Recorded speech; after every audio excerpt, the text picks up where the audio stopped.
Donc, bonjour à toutes et à tous, merci de votre présence aujourd'hui.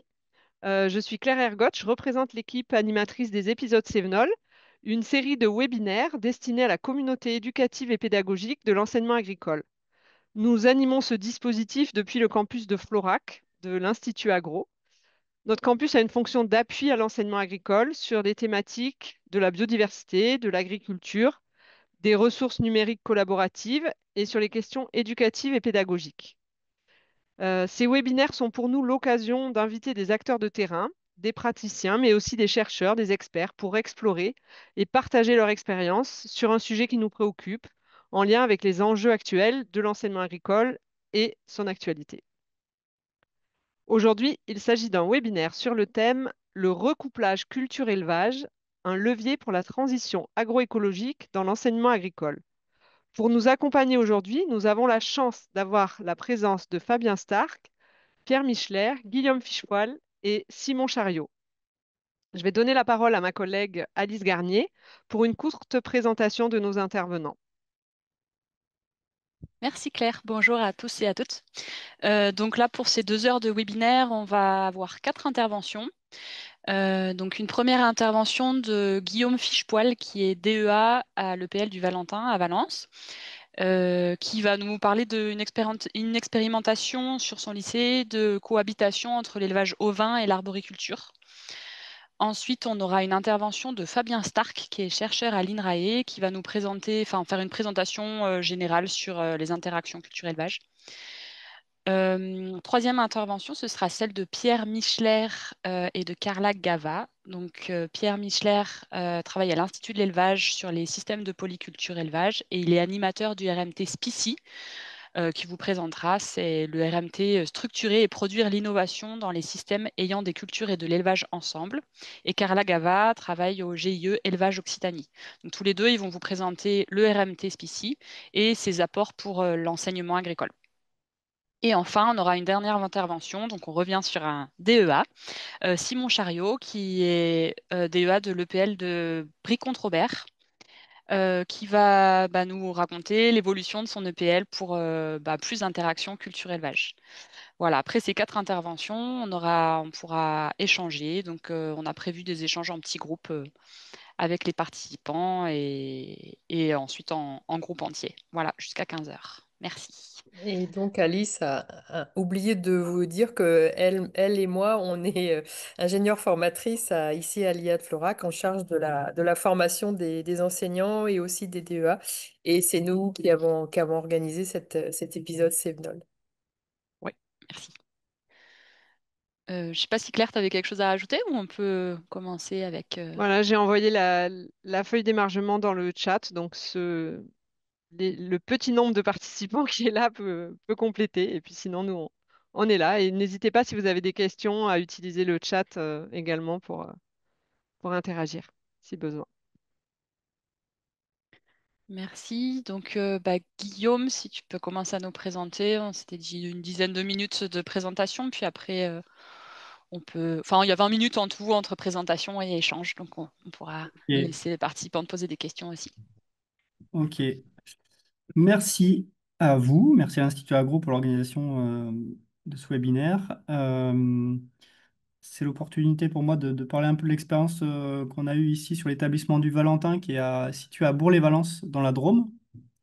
Et donc, peut-être avant de débuter la présentation plus dans le cœur du sujet, qui est l'introduction des brebis dans le verger du Valentin, peut-être recontextualiser un tout petit peu voilà, ce qu'on fait sur cette exploitation, sur cet établissement, et pour pouvoir ensuite rentrer dans le vif du sujet. Donc voilà, en 2 minutes, juste vous dire que donc moi je suis directeur de l'exploitation agricole de l'établissement du Valentin. C'est une exploitation qui est en bio depuis 2013 avec un atelier d'élevage laitier, de l'arboriculture sur 5 hectares en bio, avec un verger diversifié principalement composé de fruits à pépins, mais pas seulement. Et une exploitation qui est très connectée à son territoire, très orientée vers la vente directe et qui travaille notamment, qui accueille notamment le salon Tech et Bio, qui est un salon professionnel qui a lieu tous les 2 ans à Bourg-les-Valences et qui représente 20 000 visiteurs sur 2 jours. Bon, alors, le sujet, c'est les brebis dans le verger. Donc, nous, on a un verger qui est enherbé intégralement, qui est en bio depuis 2013. Moi, je suis arrivé sur l'établissement en 2013. Et quand je suis arrivé, les questions, enfin, on avait un atelier d'élevage laitier qui était bien vu, entre guillemets, parce qu'il y avait des bons résultats techniques et c'était bien valorisé pédagogiquement et aussi par la profession, à travers des expérimentations. Et on avait un atelier Arbo qui était plus en difficulté technique et donc du coup qui avait un peu plus de mal à faire du lien avec la profession, à faire de l'expé et à faire même de la formation. Voilà. Donc moi, quand je suis arrivé, ma ligne de route, c'était redresser la barre techniquement sur le verger et ensuite euh, voilà, se réouvrir un peu sur son territoire et sur une dynamique agriculture bio, vente directe, agroécologie. Donc après une année ou deux où voilà, on a fait ce qu'il fallait pour améliorer les résultats, notamment en pommes. Voilà, et où on a réussi notamment à maîtriser les problématiques type Carpocaps, notamment. Euh, on a cherché à retravailler un peu notre projet d'exploitation. Et le projet d'exploitation, c'est un projet qui donne un cap en fait ambitieux sur ce qu'on veut faire sur la ferme et qui permet ensuite de fédérer des équipes en interne, mais aussi fédérer un peu, enfin créer une stratégie à la fois sur la production, mais aussi sur l'XP souhaite mettre en œuvre. Ce projet d'exploitation, il a été structurant et l'objectif, c'était de consolider sur le verger les résultats techniques et d'ouvrir un peu plus sur de l'XP et sur la formation. Puisque je le disais au tout départ, voilà, c'était un atelier qui était un peu refermé sur lui-même. Pour ça, on s'est rapproché des structures autour. L'INRAE Gautron, qui est juste à côté, à 3 km, avec qui on a commencé à bien échanger sur des thématiques XP. Et puis, on a rencontré d'autres partenaires, notamment le FIBEL France, dans d'autres cadres, y compris celui du salon Tech et Bio qui était organisé chez nous. Et tout ça nous a permis de commencer à réfléchir à, à mettre en œuvre des expérimentations le support verger. Deuxième chose, l'INRAE a organisé des cafés de l'agro avec des thématiques techniques où on pouvait échanger sur divers points techniques. Et un des sujets de ces cafés de l'agro qui rassemblaient des producteurs, des techniciens, c'était l'un des sujets, c'était l'introduction des brebis dans le verger. À ce café de l'agro, qui est un moment un peu d'échange informel entre différents acteurs du territoire, euh, j'avais emmené quelques adultes en formation, Arbo, qui étaient au CFPPA avec moi. Et on était reparti de cette journée où on s'était dit, mais ça pourrait peut-être être pas mal de se poser la question maintenant de gérer cet enherbement autrement qu'avec des machines et de l'agroéquipement, quoi. Voilà. Donc il y avait voilà, une petite lumière qui s'était allumée dans nos esprits. Et puis après, petit à petit, voilà, quand vous êtes de A comme moi, voilà, des idées, on en a, mais après, il faut quand même consolider le système. Et l'idée, c'était de produire, enfin, de sécuriser, entre guillemets, les éventuelles pertes économiques. Si on met des moutons dans un verger, comment on fait pour continuer à stabiliser les, les- voilà, les finances de l'exploitation agricole euh, et en même temps, voilà, on voulait être dans cette transition et dans ce cheminement agroécologique. Et donc, l'opportunité, ça a été de travailler avec le FIBEL France sur la mise en place d'une XP qui s'appelle le projet Écorce. Euh, le projet Écorce qui traitait en fait de cette question de la cohabitation d'un troupeau de brebis tout au long de l'année dans un verger productif Bastige de pommiers. Et l'idée, c'était de tester en fait, voilà, en quoi c'était faisable ou pas de garder un troupeau de brebis dans un verger productif bio tout au long de la saison, commence à cohabiter avec l'activité autre du verger, c'est-à-dire les traitements phyto, la taille, et surtout comment les brebis se comportaient par rapport à ce verger. Est-ce qu'elles mangeaient concrètement les écorces, les feuilles, les fruits, et est-ce qu'elles, ou est-ce que finalement on arrivait à trouver une cohabitation vertueuse? Voilà.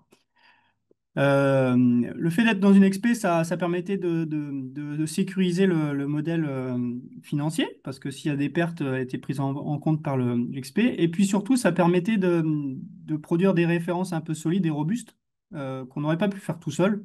Et le fait d'avoir l'appui scientifique du FIBEL France nous a permis bah, voilà, de creuser la question plus finement. Donc concrètement, ça s'est traduit par l'achat sur la ferme de 15 brebis Shropshire et qu'on a intégré dans le verger pendant 3 ans. Euh, et, euh, et pendant ces 3 ans, on a produit des références. Alors, des références technico-économiques. euh, on a analysé un peu ces pratiques-là, en quoi c'était faisable, pas faisable, quels étaient les facteurs de réussite ou d'échec de cette pratique. Et puis, le FIBEL est venu pendant 2 semaines, concrètement, faire des experts analytiques où on avait différentes modalités, 5 brebis dans une parcelle témoin, 5 brebis avec un mode de protection du verger particulier, par exemple des fils électriques, pour protéger les arbres des moutons, et puis une autre modalité avec une autre méthode de protection des vergers. Voilà. Ça a permis d'observer le comportement des agnelles et puis d'apprendre beaucoup sur cette façon de faire-là. La pédagogie dans tout ça. Alors l'idée, c'était que, en fait, au départ, on voulait pouvoir mettre des groupes classes à suivre l'expé avec le FIBEL, à observer les brebis et à faire des notations. Et donc introduire une classe de STAV, des terminales STAV, donc les bacs technologiques, voilà, euh, proposés ici au Valentin, pour tout le suivi un peu scientifique. Et voilà, et l'idée, c'était de créer un binôme chercheur-élève. Bon, malheureusement, ça n'a pas pu se faire. Pourquoi? Parce que l'expé est tombé en plein dans la période Covid. Donc, on a eu, voilà, on n'avait plus les élèves, et pourtant l'expé était mise en œuvre. Donc, on n'a pas pu intégrer les élèves dans ce suivi et ces 2 semaines de suivi et d'observation du troupeau. En revanche, bah, les 3 ans de conduite agricole, on va dire, c'est-à-dire où on a eu les brebis sur le verger, et où on a noté des références technico-économiques, du temps de travail, etc., etc., et fait des observations sur le troupeau et sur le verger. Là, on a pu faire participer nos élèves, nos étudiants, nos apprenants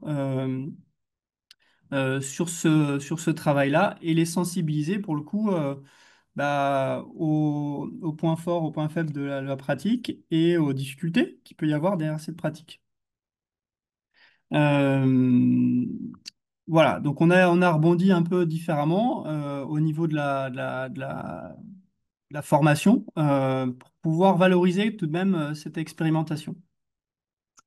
Ce qui a été globalement à retirer de tout ça, alors techniquement, voilà, on a fait les 3 ans d'expé, on a fait notre projet Écorce, on a produit des données, des fiches techniques, etc., qui sont disponibles d'ailleurs sur le site du FIBEL France, et qui nous ont permis de monter en compétences ici en interne sur le Valentin, d'ouvrir l'exploitation à son territoire, puisque du coup on a accueilli des agriculteurs qui s'interrogeaient aussi sur cette pratique-là, et on a parlé de notre expérience, voilà, de notre expérience. On a aussi, pu échanger sur cette pratique-là avec nos apprenants euh, et leur montrer que finalement, passer à des pratiques innovantes de ce type-là, c'est pas si simple et que sur la théorie, c'est vachement intéressant et c'est hyper pertinent, mais après, quand on y met le temps de travail, les dégâts potentiels sur le verger, etc., bah, voilà, il y a des choix qui sont un peu plus complexes qu'ils n'y paraissent, voilà, quand on sait pas trop, quand on n'est pas rentré dans le vif du sujet. Donc cette complexité-là, elle a été touchée du doigt par nos apprenants. Euh, et puis, in fine, voilà, la question s'est posée à la fin du projet d'expé de se dire stop ou encore. Est-ce que ces moutons qui nous appartiennent, hein, est-ce qu'on les garde pour continuer la pratique en mode agricole ou est-ce que on arrête? Ce qu'on avait vu, c'est que pendant ce projet de 3 ans, bah, finalement, la difficulté, c'est qu'au bout de 2 ans et demi, pendant 2 ans et demi, ça s'est plutôt bien passé au niveau de la cohabitation des agnelles avec le verger, dans le sens où bon, les agnelles mangeaient un peu le bout des branches et un peu les feuilles, mais finalement, elles s'attaquaient pas trop à l'écorce des arbres. Par contre, bah, au bout de 2 ans et demi, on ne sait pas trop pourquoi elles se sont attaquées aux écorces. Et donc là, il a fallu réagir assez vite et retirer les agnelles du verger. Donc pendant 2 ans et demi, tout a été à peu près bien. Et puis au bout de 2 ans et demi, c'est parti en live. Euh, donc ça a été le premier élément. Deuxième élément, même si on avait réussi à maîtriser l'écorçage, euh, pour avoir un modèle économique viable, il fallait sur 5 hectares de verger, 15 agnelles, bah, elles étaient complètement débordées hein, par les ressources en herbe, donc ça suffisait pas. Donc si on voulait vraiment intégrer ça dans un modèle plus durable sur l'exploitation, il aurait fallu augmenter la taille du troupeau et aussi avoir quelqu'un dans l'équipe de la ferme qui se spécialise un peu là-dessus et dont le salaire aurait pu être payé par cette activité d'élevage. Donc c'était un changement quand même profond sur l'exploitation agricole. Et donc on a fait le choix d'arrêter cette pratique. Donc ça, on l'a arrêté en 2023 de mémoire. Parce qu'on ne voulait pas se lancer dans une nouvelle activité d'élevage, en plus de ce qu'on faisait déjà. Par contre, ce qu'on a validé, c'était de pouvoir faire appel à, des prestataires extérieurs pour qu'ils viennent en fait avec des troupeaux de brebis sur la période entre la récolte et le débourrement, donc plutôt la période hivernale, pour pouvoir venir et nettoyer l'enherbement avec beaucoup d'animaux sur une durée assez courte euh, pour entretenir cet enherbement. Sans dégrader trop le verger et en apportant euh, la plus-value des animaux. Voilà. Donc ça, pour l'exploitation, c'était ça, techniquement, ça a été la conséquence et le choix qui a été fait. Euh, Ça a généré d'autres choses aussi pour l'établissement, puisque du coup, ça nous a permis de rentrer dans d'autres dispositifs et de se poser d'autres questions, voilà, dans d'autres cadres d'autres projets expérimentaux. Et donc, ça a contribué quand même à la réflexion globale et ça nous a permis et ça nous permet encore de bien remplir nos missions qui sont aussi de faire de l'animation du territoire et de l'expé, voilà, sur nos fermes. Euh, voilà, grosso modo, ce que j'avais en tête. Je crois qu'il y a eu des questions qui sont apparues dans le chat parfois, peut-être des précisions, j'ai pas eu le temps de les lire. Oui, alors, il y a la première question, c'était sur la race Shropshire, est-ce que ce sont les brebis qui ne lèvent pas la tête et donc qui ne mangent pas les feuilles et les pommes? Mhm. Alors en fait, ouais, on partait de rien, donc on pouvait choisir la race. Et donc effectivement, cette race, quand vous faites un peu de biblio, ça fait partie des races qui sont entre guillemets recommandées pour ce type de pratique de pâturage. Euh, et elles étaient censées ne pas dégrader les écorces. Voilà. Je dis pas qu'elles lèvent pas la tête, mais ouais, elles ont un comportement qui est quand même plus compatible avec des cultures pérennes. Et donc c'était effectivement de cette race-là dont on parle. Oui, c'est une race rustique qui vient des pays anglo-saxons. Voilà. Et du coup, si je peux me permettre d'enchaîner avec cette histoire d'écorçage, Mm. Parce que tu dis oui, on a réussi à maîtriser l'écorçage, mais en fait, vous avez retiré les brebis. Est-ce qu'il y avait une autre façon de maîtriser l'écorçage? Et puis, est-ce qu'il n'y avait pas aussi un lien avec le parasitisme à ce moment-là, ou l'équilibre minéral? Est-ce que vous avez regardé tout ça? Enfin voilà. Alors, il y a eu des prises de sang qui ont été faites tout au long du projet.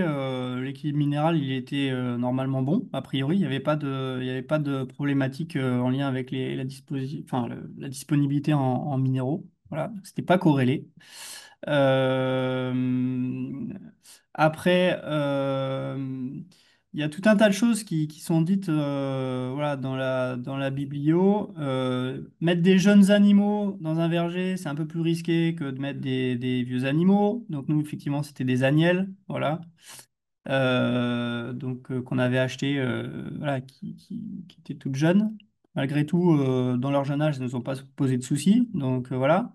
Après, est-ce qu'il y avait d'autres solutions? Alors, on a testé le fait d'amener des céréales, parce qu'en fait, le comportement d'abrutissement des arbres, on le constatait souvent à la tombée de la nuit. Voilà. Et donc, on s'était dit, on va leur amener des céréales, ou on va les occuper quand on leur donnait à bouffer à ce moment-là, et pour pas qu'elles aient. On supposait qu'il y avait une histoire de stress, en fait, peut-être un peu. Possible. Donc, mais en fait, ça change rien du tout à leur comportement. L'autre chose, c'est qu'on s'était posé la question de est-ce que dans les Shropshire qu'on a, est-ce que c'est toujours les mêmes qui mangent les arbres et est-ce qu'il y en a qui touchent pas du tout? Est-ce qu'il y a un comportement? Et finalement, est-ce que en réformant certaines qui posent problème, on arrive à faire une dream team de la brebis en verger? Bon, ça, c'est pas vrai du tout non plus, puisque lorsqu'on faisait pendant une semaine sur un lot de 5 brebis, on en voyait 3 qui bouffaient et 2 qui faisaient rien. Donc la semaine suivante, on réallotait le troupeau et on en mettait les 5 qui touchaient pas du tout la semaine d'avant, on les met ensemble et on met et celles qui broutaient, on les met ensemble. Et ben en fait, on s'aperçoit qu'il y en a toujours 3-4 qui bouffent et d'autres une autre qui bouffe pas. Donc il y a peut-être plutôt des liens sociaux. Voilà, il y en a qui ont le droit de bouffer et d'autres qui n'ont pas le droit de bouffer, mais finalement ça, il y a toujours des dégâts sur feuilles ou rameaux. Voilà, on a essayé d'électrifier le dessous des arbres ou en tout cas les troncs, mais c'est très compliqué l'électrification dans des vergers bastiges de ce type-là parce qu'on on vit avec la nature et que quand on pose un fil électrique dans des trucs comme ça marche 2 semaines et puis après l'herbe pousse, les feuilles, les branches s'abaissent parce que les fruits ont grossi et donc ça touche, il y a une masse et donc ça marche plus. Donc l'électrification était compliquée. Voilà. Et ça demandait beaucoup, beaucoup de temps de mettre des fils sur les lignes de plantation. On a testé le fait aussi de faire de pulvériser des bouillies à base d'eau et de crottes de chien. Voilà.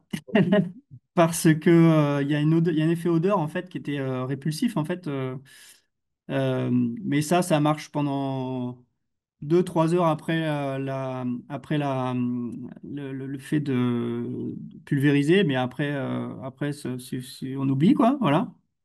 Il a été testé aussi le fait de mettre des gaines autour de chaque tronc pour limiter l'écorce, mais bon, on s'aperçoit que ça devient un jouet pour les brebis et qu'à un moment donné, elles se frottent et elles font tomber la gaine et elles arrivent toujours à choper l'écorce si elles le souhaitent. Donc c'est assez complexe. La réalité, c'est que c'est assez complexe.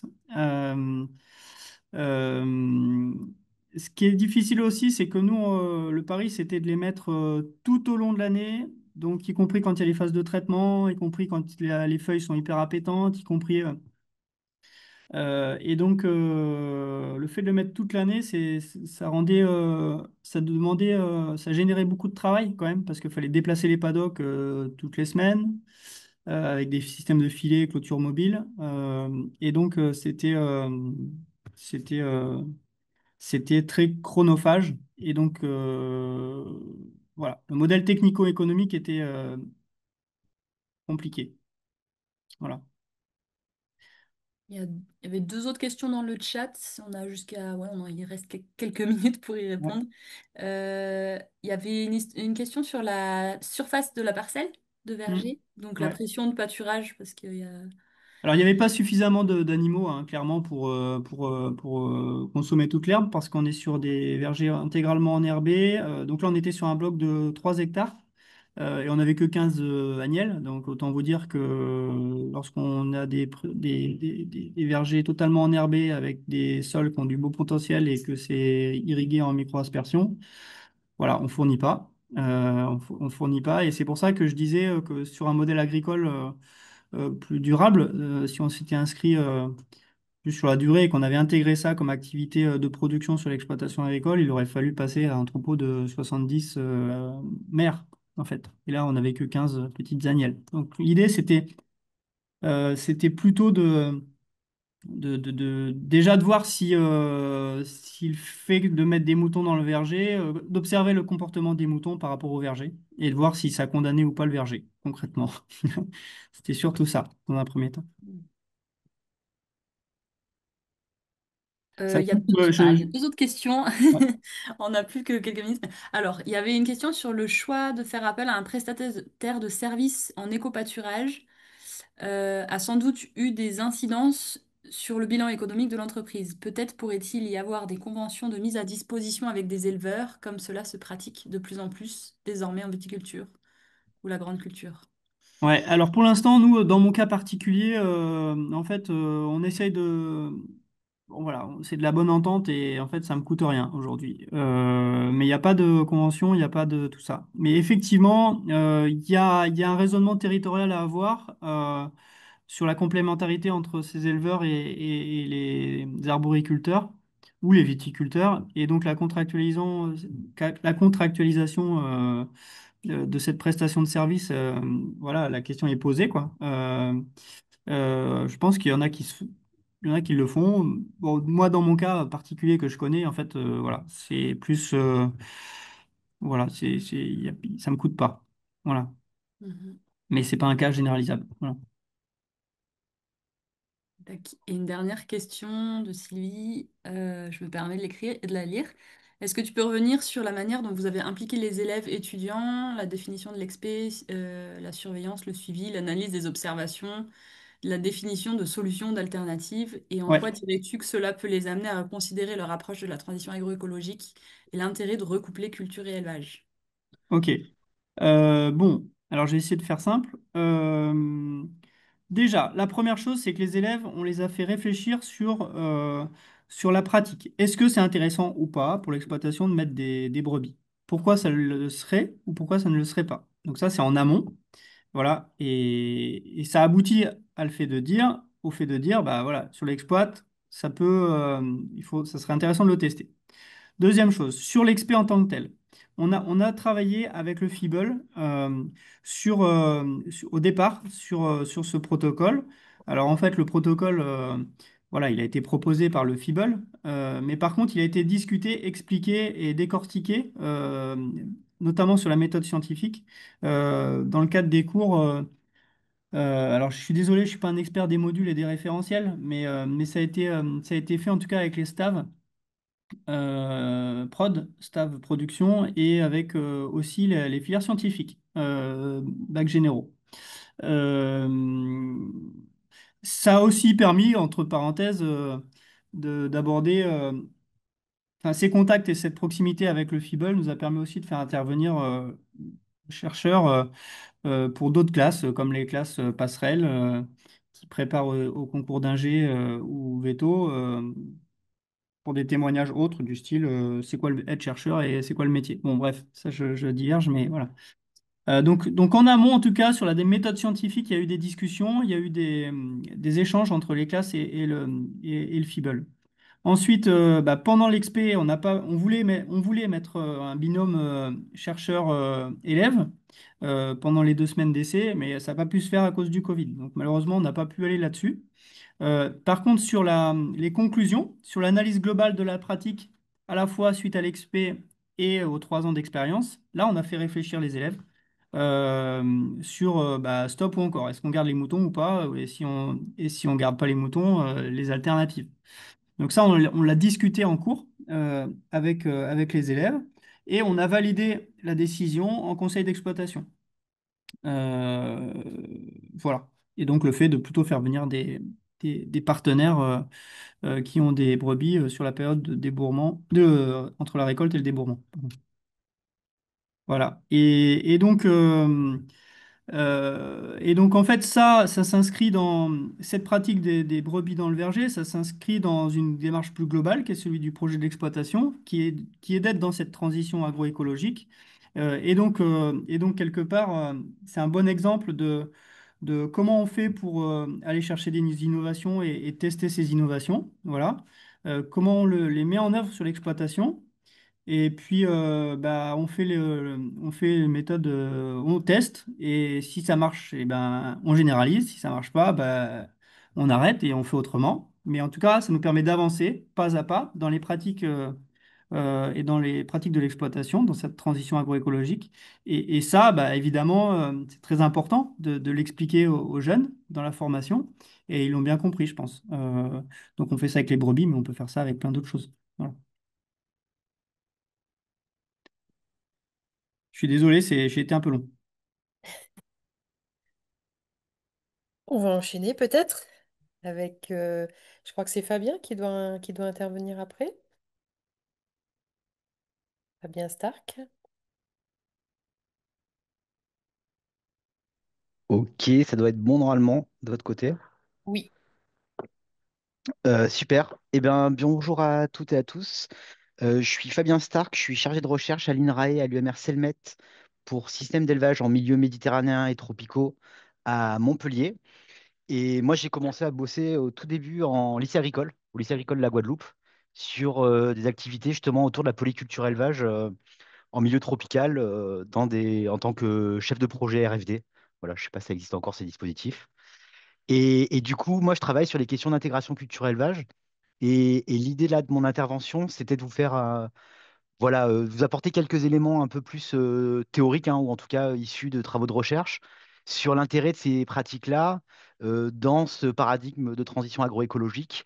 Et pourquoi justement ces questions d'intégration culture-élevage sont aussi une opportunité pour l'élevage dans le contexte actuel, hein, qu'on peut avoir d'enjeux posés à l'élevage sur des questions environnementales, sociétales et autres. Voilà. Et l'intervention, elle est principalement basée sur un article de vulgarisation qu'on a produit l'année dernière, destiné aux vétérinaires, justement. Mais voilà, où il y a des éléments qui peuvent être aussi intéressants pour vous dans le cadre de vos activités pédagogiques. Euh, du coup, je vous propose, voilà, on va repartir de cette question, hein, de la spécialisation des exploitations et des territoires. Et donc, pourquoi on a un enjeu, hein, autour de ces questions de diversité et d'intégration. Cette relation au principe de l'agroécologie, cette diversité de formes d'intégration culture-élevage. On vient d'en avoir une illustration là autour de la nuciculture et du pâturage au vin, mais vous allez voir, voilà, que ça recouvre un ensemble de pratiques agricoles. Quels bénéfices peuvent en être attendus et bien entendu, bah, voilà, quels freins et leviers à identifier pour répondre à ces enjeux-là. Donc voilà, là, rapidement, je revenais sur cet aspect spécialisation des territoires et des exploitations, hein. Rien de neuf pour vous, je pense, voilà, mais quand on regarde ces cartes-là, on se rend compte bah, qu'on a une spécialisation régionale de l'agriculture. Donc là, on a par OTEX dominante par commune. Et on voit, voilà, en fonction des différents territoires, là, si je prends le cas de l'Hérault où je suis, bah, on a un territoire qui est majoritairement viticole de par son histoire et de par ses conditions pédoclimatiques. Si on va du côté de la Lozère, on va être plutôt sur des territoires qui sont à dominante d'élevage, hein, avec au nord des systèmes plutôt bovins, mixtes ou viande, et au sud des systèmes ovins ou caprins. Si je vais en Seine-et-Marne, là, de manière assez différente, on va être dans des zones plutôt céréalières, majoritairement, liées aussi, hein, à cette histoire et aux potentialités des sols agricoles. Et si je vais du côté breton, ben voilà, comme vous le savez bien entendu, on est surtout sur des systèmes à dominante granivore et ou polyculture polyélevage. Et donc on a vraiment cette spécialisation des territoires en France. Là, voilà, d'autres exemples, hein, du Puy-de-Dôme. Donc on a ces spécialisations, mais quand on regarde l'OTEX, donc le groupement des exploitations en polyculture et ou polyélevage au niveau de la statistique agricole, et donc en se basant sur les données du recensement agricole 2020, eh ben, on a quand même de la polyculture élevage qui est disséminée un peu partout sur le territoire national, Euh, et donc, voilà, une polyculture élevage qui était présente historiquement et qui perdure malgré tout, sachant que, bon, derrière cette question statistique de la polyculture élevage, ça regroupe beaucoup de choses. Mais l'idée, c'est de démontrer aussi que, voilà, on a une spécialisation des exploitations et des territoires, mais on a toujours de la polyculture élevage, et c'est aussi une opportunité pour aller concevoir et maintenir des formes d'élevage intégrées à leur territoire. Euh, Pourquoi parler d'intégration culture-élevage dans le cadre de l'agroécologie notamment? Si on revient sur la définition de l'agroécologie dans la littérature et la spécificité de l'agroécologie au regard de l'élevage, l'idée derrière, c'est d'accroître la diversité biologique à l'échelle des systèmes de production et de mobiliser du coup les processus écologiques pour avoir des systèmes plus performants. Donc on fait l'hypothèse que plus on a de la diversité biologique, plus on a des propriétés écologiques et des processus qui vont permettre d'exploiter les synergies entre les espèces présentes dans un système donné. Et donc, on a différents types de systèmes diversifiés dans la littérature, ou en tout cas dans les systèmes agricoles. On a ce qu'on appelle les systèmes mixtes agriculture-élevage. Et donc, c'est des exploitations qui conduisent des animaux et des cultures, qui sont intégrés ou qui sont juxtaposés. C'est-à-dire que chaque atelier est conduit de son côté, ou au contraire, on va chercher à exploiter les synergies entre les deux. On a des systèmes dits polyélevage. Là, c'est des exploitations où on a plusieurs espèces animales. Et donc, on peut aussi faire l'hypothèse que plus on a de la diversité de végétaux et plus on a de la diversité d'espèces animales, plus la potentialité des combinaisons et des synergies serait intéressante à exploiter. Et pour ce faire, on a ce qu'on appelle l'intégration culture-élevage. J'ai laissé agriculture-élevage, pardon. C'est cette idée d'exploiter les synergies possibles entre les espèces animales et végétales dans le temps et dans l'espace. Et donc, je vais revenir un peu derrière sur les types de pratiques qui sous-tendent cette idée-là, quoi. Euh,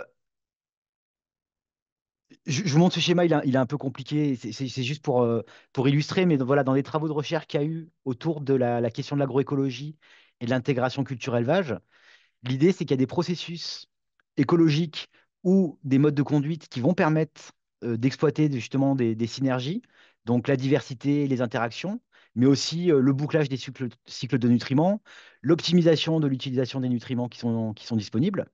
Et donc ces processus, il faut les comprendre. Il faut être capable du coup d'évaluer l'effet qu'ont ces processus sur les systèmes. Et donc, dans le cas de l'agroécologie, voilà, on a des attentes en termes de résilience des systèmes, en termes de productivité, en termes d'efficience dans l'utilisation des ressources disponibles et en termes d'autonomie. Voilà, la recherche d'autonomie pour des systèmes qui soient efficients, productifs et résilients dans le temps. Et derrière, finalement, ces performances attendues, eh ben, on a tout un ensemble de pratiques. Et c'est ces pratiques-là qui permettent de piloter les systèmes agricoles et donc des pratiques associées à la conduite des cultures, à la conduite des troupeaux, et des pratiques, tout un ensemble de pratiques autour de l'intégration culture-élevage. Donc derrière cette notion d'intégration culture-élevage un peu générique, voilà, il y a beaucoup de pratiques agricoles qui peuvent être mises en place. Et je vous reprends ce document-là qui a été fait par un collègue Marc, enfin ce schéma, pardon, que je trouve assez synthétique pour illustrer ça. C'est que finalement, on a un ensemble de pratiques agricoles qui vont permettre de piloter les interactions possibles au sein de notre agroécosystème. Et donc, des pratiques qui vont permettre de connecter les animaux, les cultures et les surfaces dites de prairies avec donc du pâturage, hein, bien entendu, de ces espaces-là, de la récolte de ces ressources pour nourrir les animaux, et l'utilisation de coproduits, de fourrage, qu'il s'agisse de cultures annuelles ou de cultures pérennes. Donc tout à l'heure, dans le cas de la nuciculture, on est sur du pâturage des interrants finalement de vergers. On peut avoir le pâturage de chaumes de céréales, on peut avoir la distribution de résidus de culture. Et inversement, il y a toutes les pratiques associées à la fertilisation, hein, donc avec de la restitution au champ directement au pâturage, ou pardon, la valorisation des déjections animales sous la forme de fumier, de compost, pour fertiliser les cultures. Et donc ça, c'est la dimension un peu biotechnique, agricole. L'autre dimension, c'est la dimension socio-économique. C'est que derrière ces pratiques d'intégration culture-élevage, il y a l'aspect agronomique, zootechnique, mais il y a aussi toute la dimension socio-économique. Et donc comment les acteurs, les agriculteurs, mais aussi les autres acteurs d'un territoire ou d'une filière, s'organisent pour faciliter ces complémentarités entre culture et élevage. Et donc, ça peut être des gros regroupements d'agriculteurs type J2E, ça peut être des dispositifs de politique publique type MAEC ou PSE qui vont permettre aussi de faciliter ces échanges, de la labellisation, et par rapport à ce qui a été dit tout à l'heure là sur le cas du lycée agricole, de la ferme, de l'exploitation du lycée, il y a aussi des formes de contractualisation qui peuvent exister entre agriculteurs et éleveurs en fonction des modalités justement de complémentarité et d'échange de ressources entre les uns et les autres. Pardon. Là, c'est un exemple d'une exploitation assez diversifiée sur laquelle j'ai travaillé dans le cadre de ma thèse de doctorat à Cuba. Donc, vous voyez, là, je suis sur des exploitations très diversifiées où j'ai 4 ateliers animaux et une grande diversité de cultures. Et donc, voilà, le travail, c'était d'identifier les flux de nutriments entre les systèmes d'élevage et les systèmes de culture. Et donc là, vous voyez qu'on est sur des systèmes relativement complexes où on a vraiment des complémentarités qui sont exploitées entre production animale et végétale et l'identification voilà, des flux qui vont rentrer, qui vont sortir. Voilà, et donc là, l'idée, c'est l'approche à travers les analyses de flux de nutriments, mais c'était une manière d'illustrer la diversité des ressources qui peuvent être mobilisées dans ces systèmes de polyculture élevage. Là, c'est voilà, des exemples de pratiques plutôt en milieu tropical, hein, avec des valorisations de résidus de culture pour l'alimentation des porcs, le pâturage de paille de canne ou d'ensilage de canne à sucre pour du bovin, ou le pâturage hein, de volailles sous verger sur Cuba. Ça, c'est l'exemple qui n'est pas une ferme de lycée agricole, mais c'est une ferme, c'est une expérimentation système de l'INRAE, donc sur la ferme expérimentale de Mirecourt, dans les Vosges. Et donc là, c'est un travail où on a évalué les flux d'azote entre les composantes du système pour voir justement dans quelle mesure ce système-là pouvait être autonome en exploitant au maximum les synergies entre les prairies permanentes pour l'alimentation des bovins et des cultures en rotation pour alimenter les animaux et produire de l'alimentation humaine. Et voilà, et là, c'est quelques pardon, illustrations de Mirecourt avec des associations de culture, du pâturage de résidus de culture par les porcins et voilà, des bovins à l'herbe au maximum. Là, je vous ai montré des exemples, donc plutôt à l'échelle de la ferme. Donc, comment on exploite les synergies et la diversité à l'échelle de l'exploitation. Ces synergies, elles existent aussi à l'échelle territoriale entre exploitations spécialisées.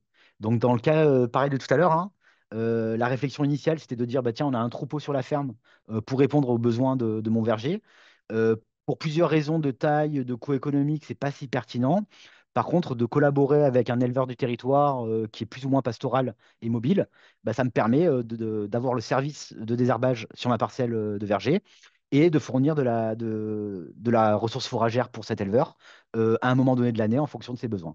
Voilà, et là, c'est une illustration de la diversité aussi des formes de complémentarité à l'échelle du territoire et donc qui vont impliquer plutôt des questions organisationnelles que techniques, hein.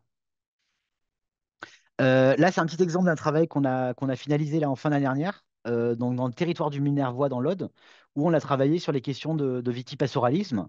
Et donc, cette question de réintroduire de l'élevage pastoral dans des territoires viticoles spécialisés et de voir dans quelle mesure bah, l'élevage était une composante qui était complémentaire des surfaces viticoles pour le pâturage des interrants, mais aussi de surfaces complémentaires type garrigue, bois, et donc de ressources qui étaient pâturables et qui pouvaient aussi rendre des services pour limiter les risques d'incendie, et de rotations céréalières qui sont introduites dans le territoire, avec justement dans ces rotations céréalières bio, des prairies temporaires de légumineuses fourragères qui permettent aussi d'apporter de la ressource pour les éleveurs.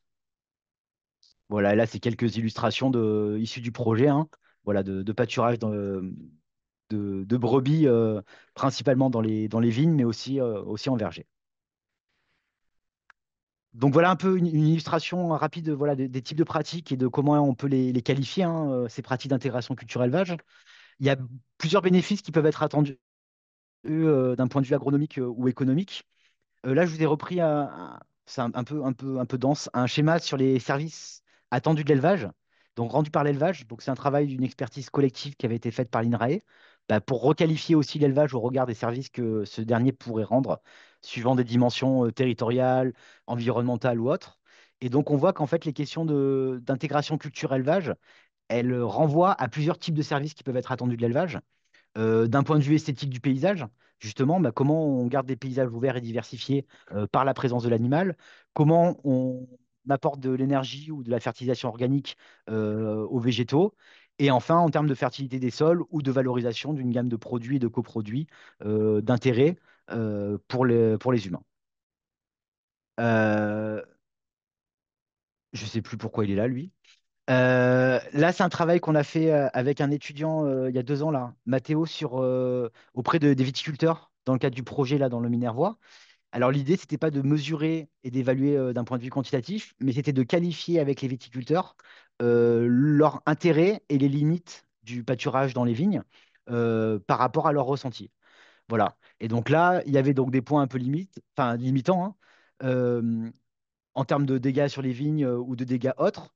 Mais par contre, il y avait aussi de l'intérêt de ces pratiques-là, hein, sur la gestion de l'enherbement, sur la réduction du nombre de passages de tracteurs ou de produits phyto, sur un retour de la vie dans les sols de la vigne par la présence des animaux. Voilà, donc là, c'est une manière aussi de qualifier un peu l'intérêt de ces pratiques-là par les utilisateurs. Là, pas les éleveurs, mais du coup, plutôt du côté des bénéficiaires de ce service de pâturage. En termes de freins et leviers, il y a plusieurs travaux dans la littérature hein, qui caractérisent les freins et leviers à ces pratiques d'intégration culture-élevage. Je ne vais pas revenir dessus. Ce que je veux dire, c'est que c'est vraiment à recontextualiser en fonction du territoire dans lequel vous travaillez et en fonction des types d'élevage et des types de cultures qui sont présentes. Parce que soit on revient sur les trucs très génériques, ouais, c'est les politiques publiques, il faut qu'il y ait des subventions, il faut un appui technique. Mais en fait, quand on va un peu plus creuser, c'est vraiment aussi des questions, il y a des questions techniques qui se posent. En vitipasto, la question de la santé des brebis par rapport au cuivre, de l'impact sur la vie du sol au regard des autres pratiques viticoles. Mais c'est souvent aussi des dimensions organisationnelles qui vont se poser. Et donc là, ça va dépendre du jeu d'acteurs dans lequel on se situe pour pouvoir mettre en place ces pratiques.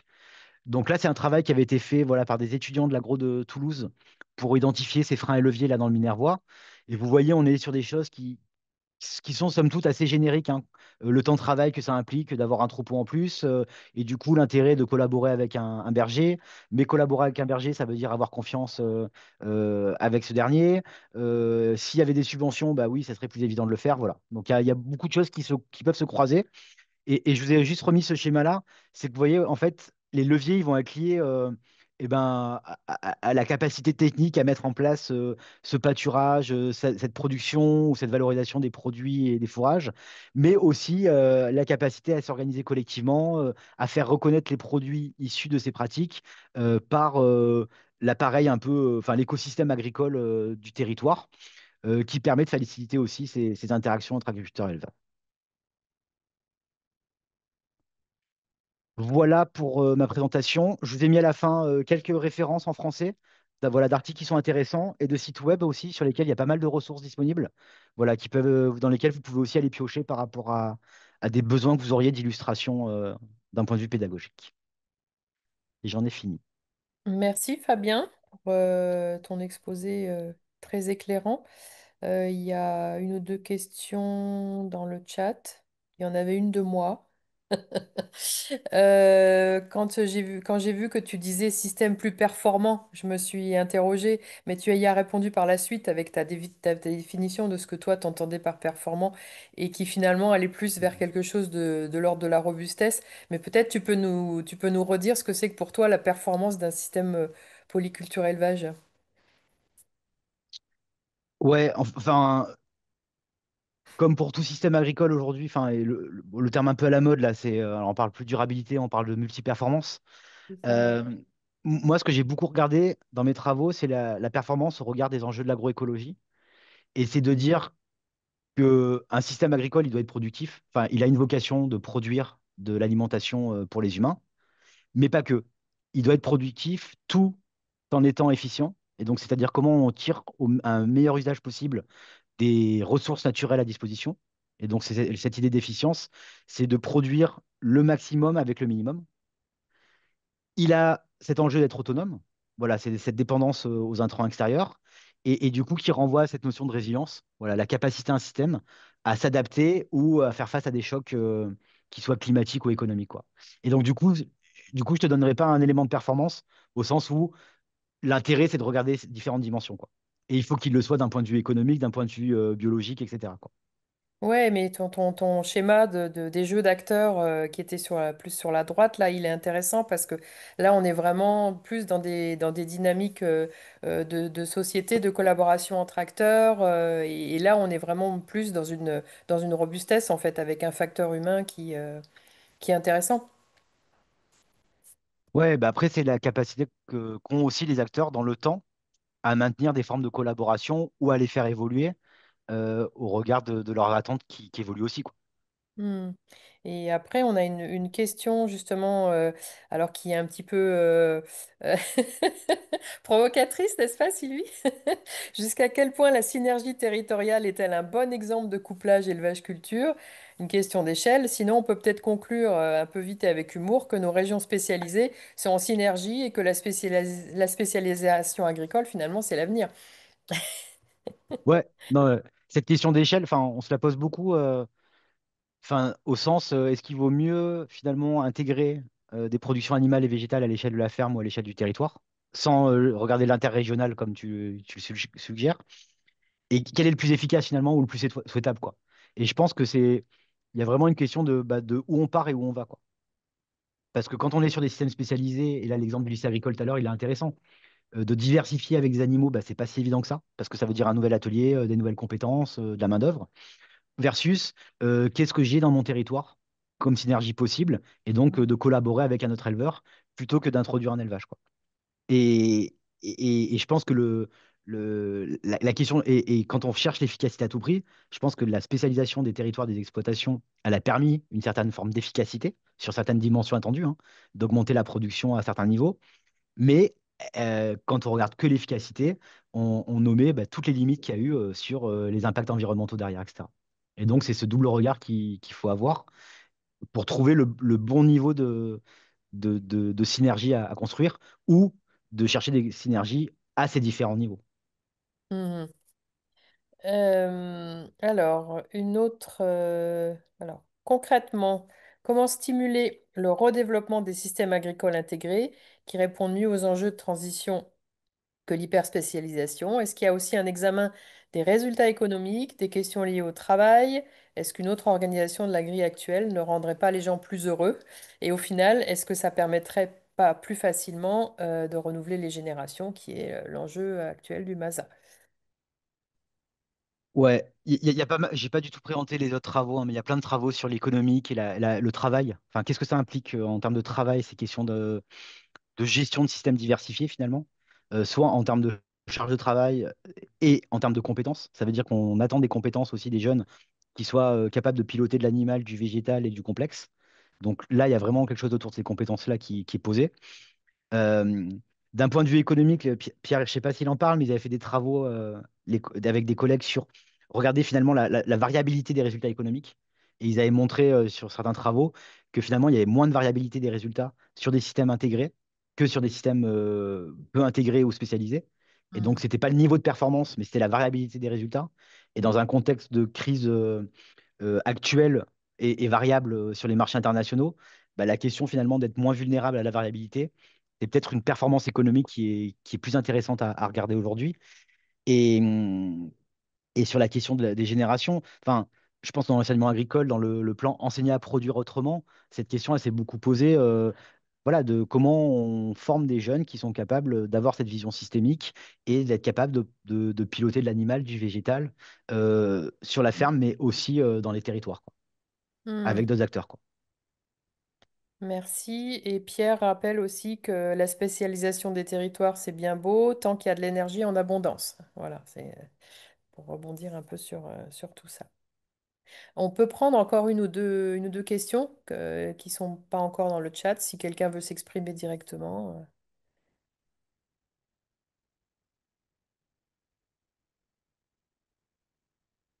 Non. Ok. Sylvie, tu as levé la main ou Oui, c'est bah, je ne sais pas d'avant? si vous voulez qu'on lance la discussion, mais effectivement, Pas trop long, Sylvie, parce que... Vas-y, vas-y. non, mais merci beaucoup hein, aux deux témoins, deux intervenants.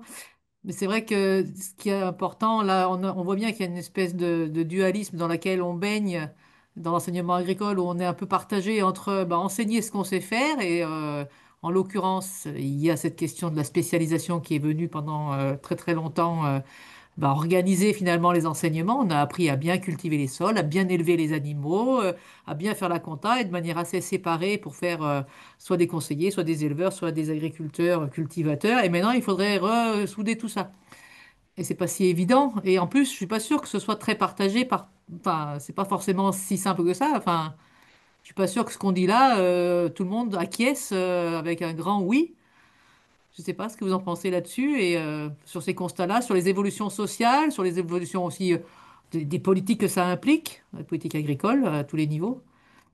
Parce que là, on a l'air d'être entre convaincus. Je ne sais pas d'ailleurs si c'est le cas, on peut en discuter, mais enfin, pour moi, ça va au-delà de simplement se dire bah, c'est bien techniquement, on va remettre le fumier des vaches sur les cultures, c'est super, on va mettre les brebis pour brouter l'herbe dans les vignes, ça nous fera gagner un désherbage. Je vais un peu vite en caricature, on est d'accord, hein. Mais au-delà de ça, on voit bien que pour certains, c'est revenir en arrière aussi. Donc c'est comment on dépasse les freins, j'allais dire psychologiques, au recouplage.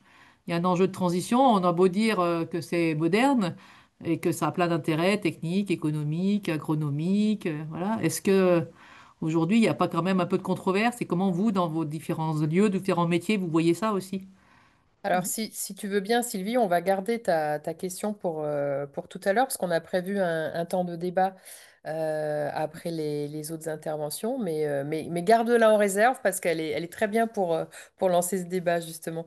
Là, on va écouter maintenant Pierre Michler et Carla Gava, qui vont nous parler plus spécifiquement je crois, du RMT SPICI et des enjeux aussi dans l'enseignement de ce RMT. La parole est à vous. Ouais. Alors, j'espère que vous arrivez à bien voir. Pour l'instant, on voit rien. D'accord. Parce que moi, j'ai un et deux, mais j'ai pas l'écran qui. Ah, il faut appuyer sur partager, d'accord. Ah, voilà. Ok. Donc, alors, on dit RMT Spicy. Voilà. Mais ça, c'est pas grave, hein.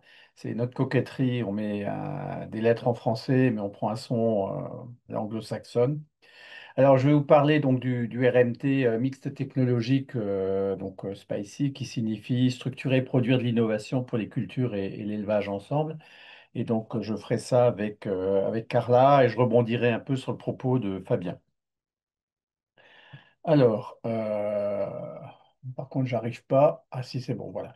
Alors, les objectifs de notre réseau, en fait, on se positionne face à l'épuisement des ressources non renouvelables dans un contexte de changement climatique et l'association culture élevage est vue par notre réseau comme un levier pour accompagner la transition agroécologique. Et donc, on a un certain nombre d'objectifs dans notre réseau qui correspondent aussi aux actions, c'est-à-dire la caractérisation du métabolisme tant au niveau des flux que des acteurs des différentes filières animales végétales, dans une optique d'économie circulaire, d'évaluer les propriétés, les performances des systèmes animaux végétaux selon le niveau d'intégration ou de couplage, culture-élevage, aussi bien la diversité des productions, en tenant compte des ruminants et des monogastriques, pour voir en quelles conditions ça fonctionne bien, et réfléchir à de nouveaux systèmes plus vertueux, basés aussi sur la connaissance des freins et leviers, et puis produire ou promotionner, gérer aussi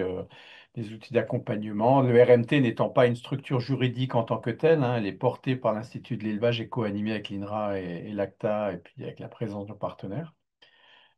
Et puis, ce qu'on étudie, c'est les systèmes qui intègrent culture et élevage, soit au niveau de la ferme, de collectifs, de personnes, ou au sein de territoires. Et on contextualise ça par rapport à des archétypes de territoires clairement délimités, c'est-à-dire que c'est des formes de modélisation de territoire où on imagine la polyculture élevage dans un territoire de plaine ou de montagne, etc., mais pas nécessairement au niveau de régions, comme France, par exemple, Picardie ou Beauce, Bretagne. Non, ça, c'est pas des complémentarités territoriales, quoi. On est sur des régions qui fonctionnent de façon assez indépendante. Donc, il y a trois axes de travail. Je ne veux pas trop rentrer dans le détail, puisque le temps est limité. Mais on a un premier qui est plutôt sur l'économie circulaire, L'idée étant de caractériser et d'évaluer le déploiement de cette économie circulaire entre filières animale et végétale sur les territoires. Le second, on l'appelait libérer le potentiel d'innovation des systèmes culture-élevage. On est plutôt sur l'étude des complémentarités culture-élevage, ferme, territoire dans cette action-là. Puis la dernière action, c'est l'action C, hein, c'est l'accompagnement, c'est le conseil, la formation, la dissémination, les webinaires, nos colloques, etc. Que je co-anime cet axe avec Carla qui présentera une partie de cet exposé. Et donc, en fait, dans notre réseau, ben, on a des lycées historiquement, hein, assez présents, hein. On a on va dire, première version du RMT, Spice, c'était 6, le précédent, c'était 5, et le nouveau, hein, qu'on va appeler Spacer. S'il est lauréat, puisqu'on a déposé, il y aurait 8 lycées agricoles d'impliqués, donc ça a augmenté dans ce coup-là. Je ne vais pas rentrer dans le programme de travail, hein, vous pourrez avoir le diaporama si vous le souhaitez. Mais quelques mots-clés, je vous dirais, c'est comprendre le métabolisme, c'est comprendre le rôle des acteurs, c'est faire du lien, c'est disséminer les connaissances, c'est identifier des cas d'études, c'est produire des références ou valoriser des références technico-économiques de projets de partenaires, d'imaginer de nouvelles formes d'associations culture-élevage. Alors, ce n'est pas le RMT qui fait tout en propre, hein, c'est les actions des partenaires au travers de projets dans lesquels les lycées sont impliqués et susceptibles d'être présents dans chacun de ces axes de travail. Alors, un petit résumé aussi de quelques projets qu'on a pu valoriser dans nos travaux, mettre en avant, hein, puisque le RMT, c'est aussi une mise en commun, hein, de travaux entre des gens de la recherche, développement, formation. Donc, il y a un certain nombre de projets. Je ne vais pas rentrer dans le détail parce que ça n'aurait pas trop de sens, mais c'est pour vous montrer que les lycées sont impliqués dans certains des projets. Alors, là où c'est encadré en vert, c'est des projets portés en propre, hein, comme du RESP-CE ou Interaction. Je crois que c'était en Bourgogne qu'ils étaient portés. Et puis après, ils sont impliqués, alors là, c'est juste où c'est surligné, ils sont impliqués en tant que partenaires d'un projet.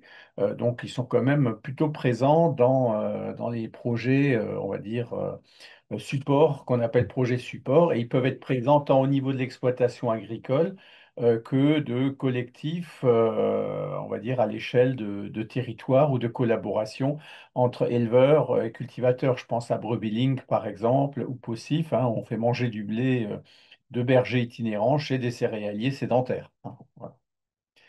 Un exemple d'action, hein, qu'on a relayé dans le cadre du RMT, où les acteurs du RMT ont participé, c'était une web TV qui avait été faite en 2021 avec le lycée de Nevers. Et c'était Sarah Guibaudot qui était à la manœuvre. Et donc, ça a été une web TV où on s'est intéressé à la question des complémentarités système culture-élevage, le travail et l'organisation au sein d'un système de polyculture-élevage, puisqu'on travaille aussi avec le RMT Travail en agriculture. On a fait des travaux, un petit travail en commun il y a quelques années.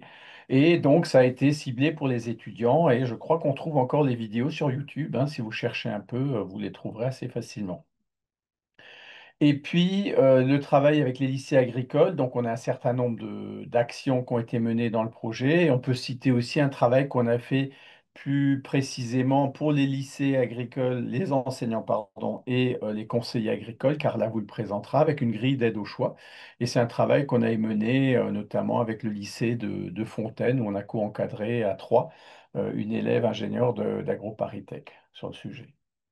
Alors, pour montrer des outils et quelque chose qui peut servir aussi pour des enseignants dans des lycées agricoles, c'est l'outil Nickel, hein, qui veut dire niveau de complémentarité culture-élevage, hein, pour estimer le niveau de couplage ou intégration à l'échelle d'une ferme, qui se base en fait sur le petit schéma que vous avez déjà vu sous une forme légèrement différente par Fabien, hein, où on voit que les surfaces fourragères ou de culture peuvent alimenter les animaux qui eux-mêmes, en fait, en retour, peuvent nourrir les végétaux au travers des engrais de ferme. Et cet outil qu'on a élaboré s'est appuyé sur des bases de données Inosis, Civam, INRAE, en mobilisant des critères techniques assez simples à utiliser sur l'usage des surfaces, l'autonomie alimentaire et en paille et en fertilisation, où on a classé les fermes en trois niveaux de couplage. L'outil, bah, ça ressemble à ce pommier, hein, cet arbre-là, hein, qui, à partir des petits critères, hein, vous voyez du maïs, du blé, des sacs d'engrais, en fait, c'est les critères que l'on utilise. On peut positionner une exploitation agricole en niveau de couplage ou d'intégration faible, moyen ou élevé. Donc, il faut 7 critères seulement, et ça permet, en fait, on s'en sert dans des formations de conseils agricoles pour essayer de classer des fermes, mais ça se fait aussi en lycée agricole. Gilles Martel, le collègue de l'INRA qui en travaille, en a envoyé à certains lycées, hein, comme j'aime bien dire que c'est même allé jusqu'en Nouvelle-Calédonie, donc c'est allé loin. Voilà, donc, mais c'est un outil qu'on en parle et on le fournit à la demande, et simplement pour vous montrer ce à quoi ça nous a servi, et je rebondis du coup sur le propos de Fabien, en travaillant sur nos exploitations agricoles plus ou moins couplées, on a analysé par exemple 2 périodes, une très favorable économiquement avec des prix intéressants 2011, 12, 13 et assez stable en termes de, par exemple, de production céréalière, et une période défavorable en 2015, 16, 17, plus irrégulière en termes de prix et de rendement des cultures notamment. Et vous pouvez voir les petits graphiques. Ben, sur la période stable, on a des courbes entre fermes à couplage faible, moyen fort qui se ressemblent en tendance. Par contre, dans la période plus défavorable, ben, on voit que les fermes les plus couplées en couplage fort ont un revenu qui varie beaucoup moins. C'est le gros trait noir, hein, sur le graphique de gauche, alors que les fermes peu couplées ont un revenu plus variable.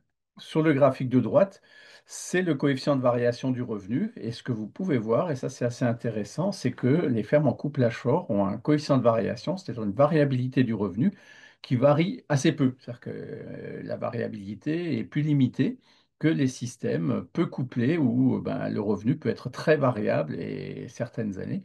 Et donc ça, pour des agriculteurs, ça apporte quand même de la visibilité. C'est ce qu'on pourrait appeler aussi de la robustesse des systèmes, hein. Un revenu qui est plus stable. Dans tous les cas, ils gagnent à peu près la même chose. Par contre, la façon dont ils arrivent à le gagner n'est pas du tout la même. Donc, voilà. Ensuite, je passe la parole à Carla.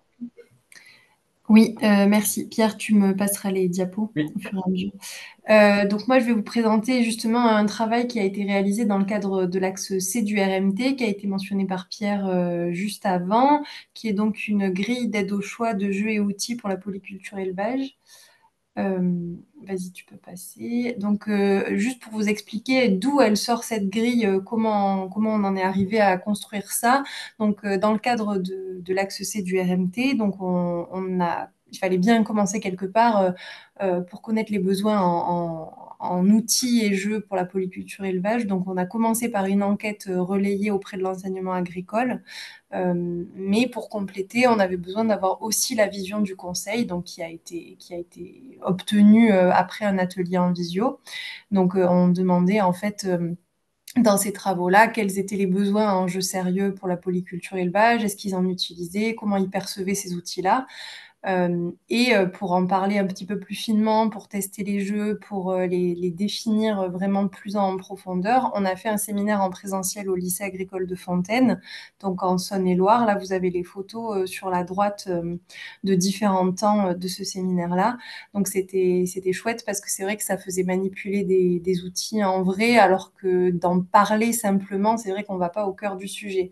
Donc, ces travaux-là, ça nous a amené à recenser les jeux et outils qui étaient soit spécifiques, soit utilisables en polyculture élevage. Ça a été fait dans le cadre d'un stage en 2022 par Marion Levrault, qui était alors étudiante à AgroParisTech. Et donc, notamment, dans ces missions, Marion, elle a construit cette grille d'aide au choix qui est en fait un outil Excel et qui est donc à destination des enseignants de l'enseignement agricole ou enseignement supérieur et des conseillers agricoles. Et en fait, dans tout ce qu'on a pu faire depuis cette enquête de départ et tout au long de nos travaux, c'est qu'en fait, il y avait peu de jeux qui étaient spécialisés sur la polyculture élevage. Donc ça, en fait, derrière, ça nous disait peut-être qu'il y avait un besoin d'identifier des outils et des jeux plus utilisables pour traiter les thématiques qui gravitent autour de la polyculture élevage. Donc là, cette diapo, c'est juste pour illustrer les étapes de travail du stage de Marion. Donc d'abord, comme je disais, elle a recensé les outils et les jeux qui pouvaient être utilisés en polyculture élevage. Elle les a mis en forme dans justement ce fichier Excel, donc cette grille d'aide au choix. Et pour compléter tout le travail réalisé, elle a fait des enquêtes auprès d'enseignants et de conseillers pour avoir un petit peu plus une idée fine de est-ce qu'ils utilisaient des outils, comment, quels intérêts ils percevaient. Donc c'était pour aller un petit peu plus loin que ce qui avait été fait dans nos premiers travaux sur ça. Et donc là, donc cette grille, elle a un petit nom quand même. Elle s'appelle pardon, Joyce, donc jeux et outils pour les interactions culture élevage. Donc c'est comme je disais un outil Excel où les jeux sont décrits selon différents critères. En fait, les jeux et outils, donc je vous ai mis le nombre qui est dedans à date. En ligne, on a les jeux et outils et les colonnes représentent les différents critères pour justement caractériser les jeux. Donc à l'écran, il y a tous les différents critères regroupés, quoi, donc qui peuvent être divers. Par exemple, dans la catégorie jaune, la condition d'utilisation, on va noter quel est le public visé, quel niveau de connaissance est nécessaire pour jouer ou utiliser l'outil en question. Est-ce qu'il faut une préparation particulière? Est-ce qu'on a besoin d'un animateur? Quel est le nombre de joueurs adéquat, etc.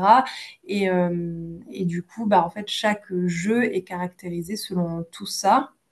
Je te laisse passer à la suite.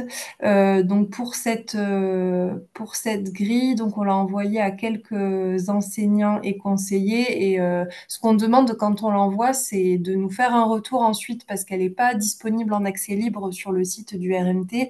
En fait, si ça vous intéresse, vous pouvez nous écrire à Pierre, à moi, pour qu'on vous l'envoie. Mais ce qu'on veut en contrepartie, c'est juste d'avoir un petit retour. Donc pour ceux qui l'ont déjà eu entre les mains, donc ils nous disent oui, c'est intéressant pour identifier des outils et des jeux utilisables. Voilà. Après, ça a été utilisé parfois dans quelques formations ou dans de l'animation de groupes d'agriculteurs, par exemple. Je pense que c'est un outil intéressant, mais qui n'est pas forcément encore très pris en main par les enseignants et conseillers. Mais c'est intéressant de continuer à communiquer dessus parce que ça peut être pertinent et ça peut être utilisé notamment dans des projets. Donc, on a noté là le CASDAR Ficelle qui est sur les interactions culture-élevage à l'échelle territoriale. Donc, pour certains conseillers des différents cas d'études du projet, ça a permis d'identifier justement des jeux et des outils pour l'accompagnement de collectifs d'agri. Donc, voilà, c'était un exemple d'utilisation de cette grille-là. Et voilà, et du coup, bon, ça c'est une pub générale pour le site du RMT. Si vous êtes curieux de savoir ce qu'on fait, nos travaux, tout ça, vous pouvez aller sur le site.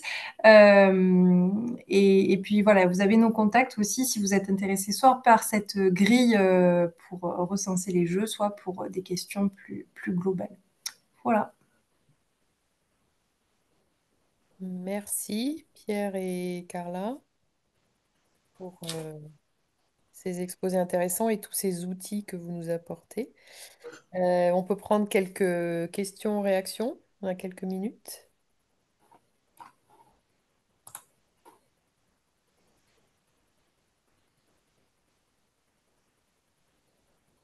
Vous êtes en lien avec le CASDAR Complice qui vient de commencer là. Il est aussi sur le couplage agriculture-élevage, si je ne m'abuse.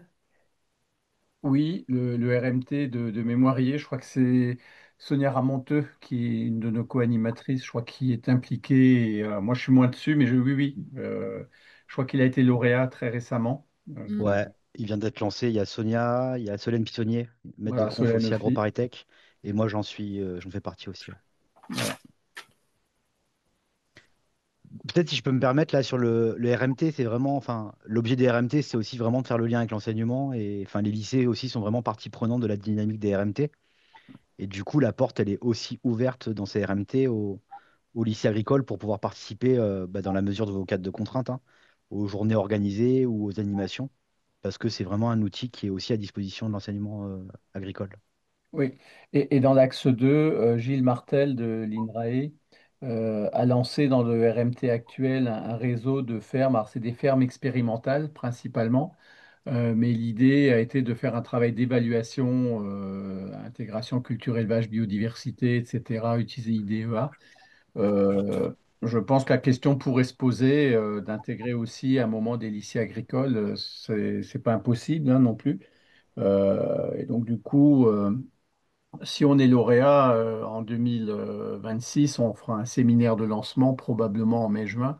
Enfin, on ne pourra que vous encourager, pour ceux qui peuvent, de participer à ce séminaire de lancement. Et puis, c'est toujours possible de nous rejoindre en cours de route, hein. Il n'y a pas de souci, quoi. On a des lycées partenaires fondateurs, mais rien n'empêche de participer aux travaux. Parce que la RMT, c'est la base, c'est la bonne volonté et on va dire le volontariat, quoi. Vous pouvez citer vos partenaires fondateurs, Oui, il y en a 45. Non, enfin, ok, d'accord. Les lycées, Alors, bon, de mémoire, bon, il y a les lycées, il y a le lycée de Fontaine avec Samuel Brulet qui est présent, il y a aussi Pix, il y a, il y a les 8, il y a des nouveaux, je ne les ai pas tous retenus, mais il y en a quelques-uns un peu dans le sud, là. Et il y a encore, oui, il y a Chaumont, euh, ok. je ne sais plus tous, en tout cas, on en a 8, parce qu'on a on a eu un petit coup de pouce, justement, de la part de Réseau Thème pour faire intégrer des lycées dans notre réseau. Après, vous avez ACTA, IFIP, qui sont présents, les écoles d'ingénieurs, hein. Il y a AgroParisTech, il y a l'Agro de Dijon, il y a INRAE, puis après, un certain nombre de chambres d'agriculture, hein. Il y a Chambre d'agriculture France, puis les chambres d'agriculture régionales ou départementales qui nous ont aussi rejoints. Voilà. Ok. Et ce coup-ci, on a plutôt plus de lycées et plus de chambres d'agriculture. Donc, on va dire côté développement agricole ou pré-développement, hein, si on considère que l'enseignement, c'est juste avant, qui a pris plus de part dans ce nouveau réseau. Merci. Sylvie, t'as levé la main Mais du coup, j'étais en train d'écrire ma question parce que ce que vient de dire Pierre, c'était en lien avec. Je me disais, tiens, d'ailleurs, Pierre vient d'évoquer IDEA et j'avais une question sur le lien, en tout cas avec les potentiels, enfin, les potentiels, pardon, avec les diagnostics de durabilité, parce que tout ça se rejoint. Est-ce que plutôt que de rajouter tout le temps des nouveaux outils, est-ce qu'il y a l'idée d'améliorer peut-être alors IDEA ou d'autres, enfin, d'essayer d'enrichir un petit peu ce qui existe et ce qui est utilisé par, pardon, j'ai toujours ma focale centrée enseignement agricole, parce que les enseignants qui ont été formés à quelques diagnostics, peut-être on peut les accompagner à enrichir les diagnostics qu'ils maîtrisent pour que la pratique se généralise et se diffuse plus vite. Je ne sais pas si ma question est claire. Je dirais que dans l'utilisation d'outils, enfin, dans le travail qui a été fait par Gilles Martel en mobilisant IDEA, l'idée c'était bien d'utiliser cet outil qui existe depuis 5 ans maintenant au moins, de continuer à utiliser ce genre de diagnostic. Et ça peut être d'autres diagnostics biodiversité qui existent. Alors, je vais faire de la pub pour IDEL. Il y a un texte, je crois, qui peut servir. Enfin, voilà, il y a des choses qui existent déjà que, oui, on ne va pas créer de nouveaux outils. Alors, nous, on a créé Nickel parce que c'est un livrable du projet Red Space. Et qu'il n'existait pas d'outils pour caractériser le niveau de couplage culture-élevage. Voilà. Puis là, pour le coup, qui est très simple, hein, il faut vraiment pas beaucoup de données pour s'en servir, quoi. Voilà. Mais oui, sinon, après, on peut organiser à un moment donné, il y a la demande, il y a le public, des travaux là-dessus, des échanges. Et je crois que Gilles, notamment, continuera dans ces aspects-là avec son réseau de ferme. Ok. Je me tourne vers Alice qui est maître du temps. On est bon là? On peut prendre encore une question ou deux ou faut enchaîner? Dis-moi. Oui, bah, Attends, tu m'entends? Ouais. Oui, je t'entends. Je proposais, comme on n'est pas nombreux, de pas faire les salles. Donc, s'il faudrait, ce serait pas mal de proposer à Simon de faire sa présentation. Et puis ensuite, on continuera l'échange en salle entière. Ok, ouais, c'est un peu ce que je pensais aussi vu le nombre de personnes. Du coup, on va passer la parole à Simon Chariot, qui est DEA de Brie-Comte-Robert, un îlot de polyculture élevage en plaine de Brie-Comte, c'est ça? Ouais, je vais te laisser parler. Est-ce que vous m'entendez? Est-ce que Oui, c'est tout bon? oui, on- Est-ce que vous voyez le texte? Alors, je vais vous le mettre en grand écran, mais je n'y arrive pas. Euh, on va commencer comme ça. Oui. Alors,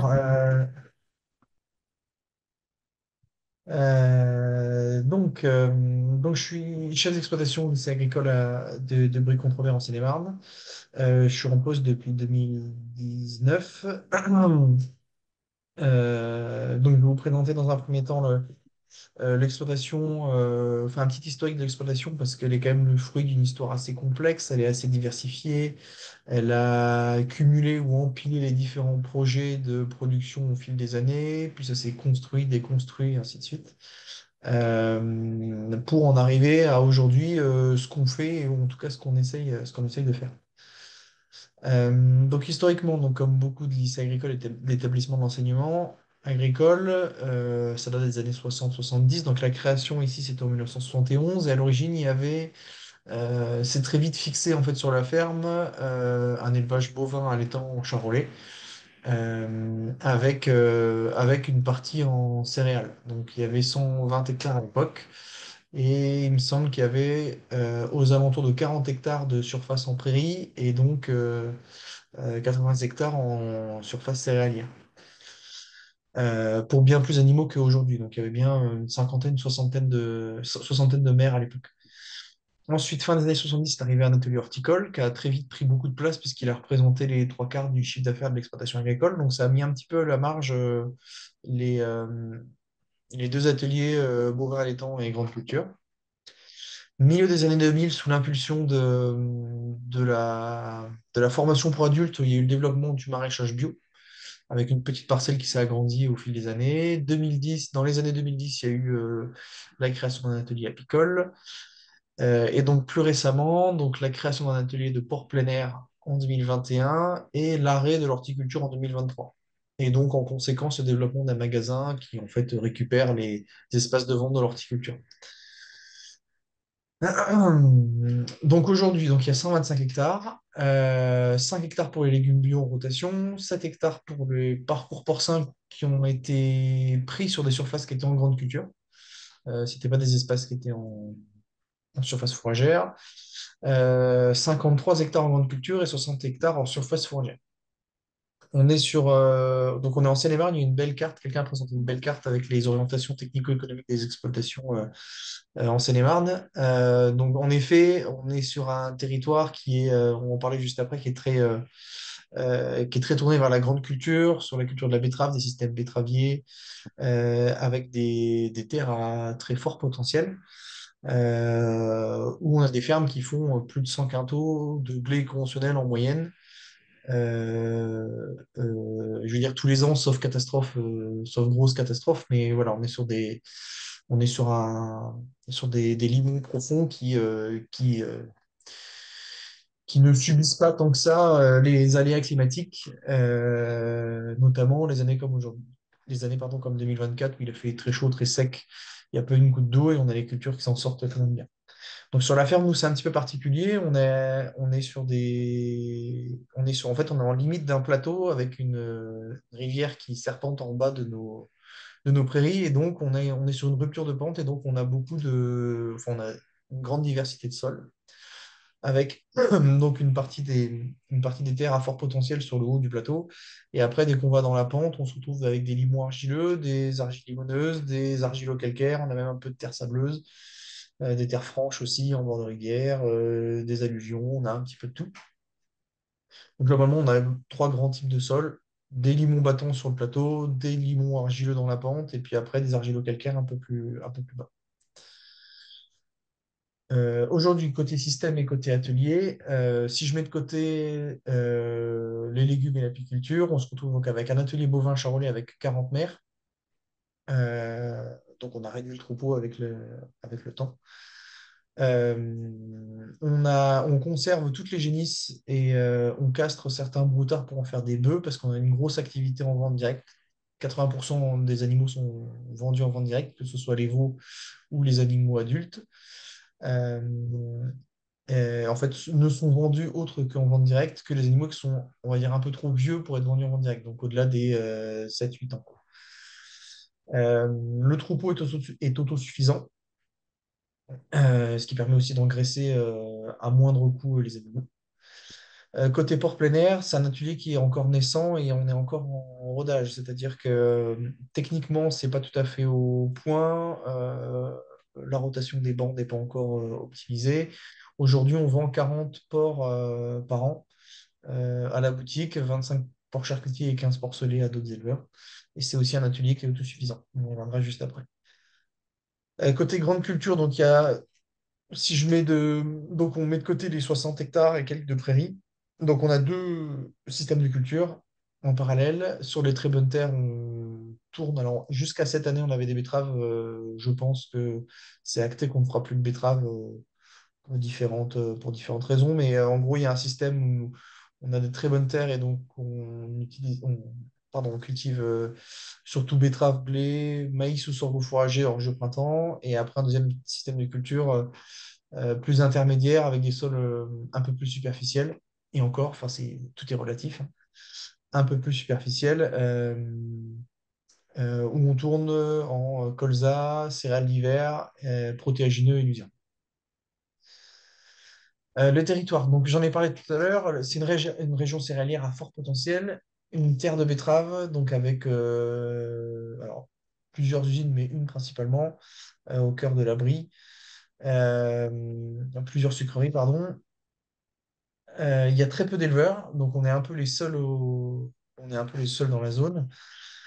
Euh, donc oui, très peu d'éleveurs, pardon. Je pense que le premier éleveur est à 12-15 km d'ici. Et quand j'ai le premier éleveur, c'est le seul éleveur qu'il y a dans le secteur, quoi. Dans un périmètre de 20 km, on doit être on n'est pas une dizaine. C'est une région urbanisée, donc nous, on est complètement à l'ouest de la Seine-et-Marne, limite Val-de-Marne. Donc on est aux proximité de la Francilienne, la fameuse grande voie rapide qui fait le tour de l'Île-de-France, qui fait le tour de la petite couronne parisienne. C'est une région urbanisée, donc il y a beaucoup de pression sur les terres agricoles, il y a beaucoup d'habitants, beaucoup de circulation et il y a un fort pouvoir d'achat. Ça va beaucoup compter dans le développement des ateliers. Et donc, je mets l'exploitation elle est à la marge parce qu'elle ne reflète pas, comme d'autres exploitations des EPL, elle ne reflète pas vraiment en fait, le territoire sur lequel elle est. Autant la partie grande culture peut un peu le représenter et encore, mais en termes de surface, d'exploitation, de façon d'exploiter, on n'est pas du tout représentatif. Les interactions les plus marquantes qu'on a donc avec l'atelier bovin et l'atelier grande culture. Donc en fait, depuis que je suis arrivé, on a cherché l'autosuffisance. Donc on a augmenté d'abord les surfaces en herbe qu'on avait. On a augmenté les surfaces qui étaient donc pâturées, fauchées. Il y a eu l'intégration de nouvelles cultures fourragères qui étaient jusqu'alors qui n'étaient pas du tout mises en place. Il y avait un système qui était plutôt autour du maïs ensiqué à l'époque et de la pulpe surpressée, on pouvait racheter des pulpes surpressées ou déshydratées d'ailleurs avec les sucreries du coin. Donc on est sorti de ce système-là, on a arrêté le maïs ensilé, on a arrêté d'acheter des aliments, donc voilà, notamment les pulpes de betterave. Et donc on a développé ces nouvelles cultures. Donc sorgho fourragé, luzerne, métail récolté en enrubanné. Ces cultures-là, on les a fait soit pâturer, soit on les a récoltées d'ailleurs. On a essayé de mettre en place du pâturage des intercultures. Alors, c'est très variable selon les années et selon les assolements. Mais globalement, on a essayé de s'y tenir en sachant qu'on a une vraie. Faut vraiment s'imaginer que sur notre territoire, enfin sur le territoire de l'exploitation, on a vraiment des parcelles qui ont toujours accueilli des animaux où on va dire la logistique, le transport des animaux et tout ça, c'est toujours très bien fait. Et par contre, des parcelles céréalières où là, on est sur un grand plateau, c'est vide, il n'y a rien, il n'y a pas d'accès.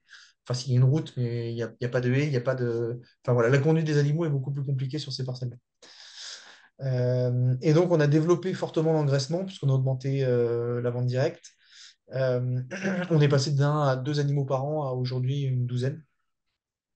Et donc, ça a fait on s'est mis à consommer beaucoup plus d'aliments, en tout cas d'aliments, enfin de céréales produites sur l'exploitation. Euh, Côté porcin, c'est un peu moins important. Alors, vu que c'est un atelier qui est assez récent, on peut. Donc, c'est une demande, oui, je vais préciser ça. C'est une demande qui a été faite par la pédagogie dans le cadre de l'ouverture d'une formation pour avoir un atelier de diversification qui réponde au cahier des charges, en tout cas au référentiel, avec l'étude d'une production porcine. Donc, c'était. Ça s'est fait très vite, c'est-à-dire que la demande a été faite en janvier pour la rentrée de septembre.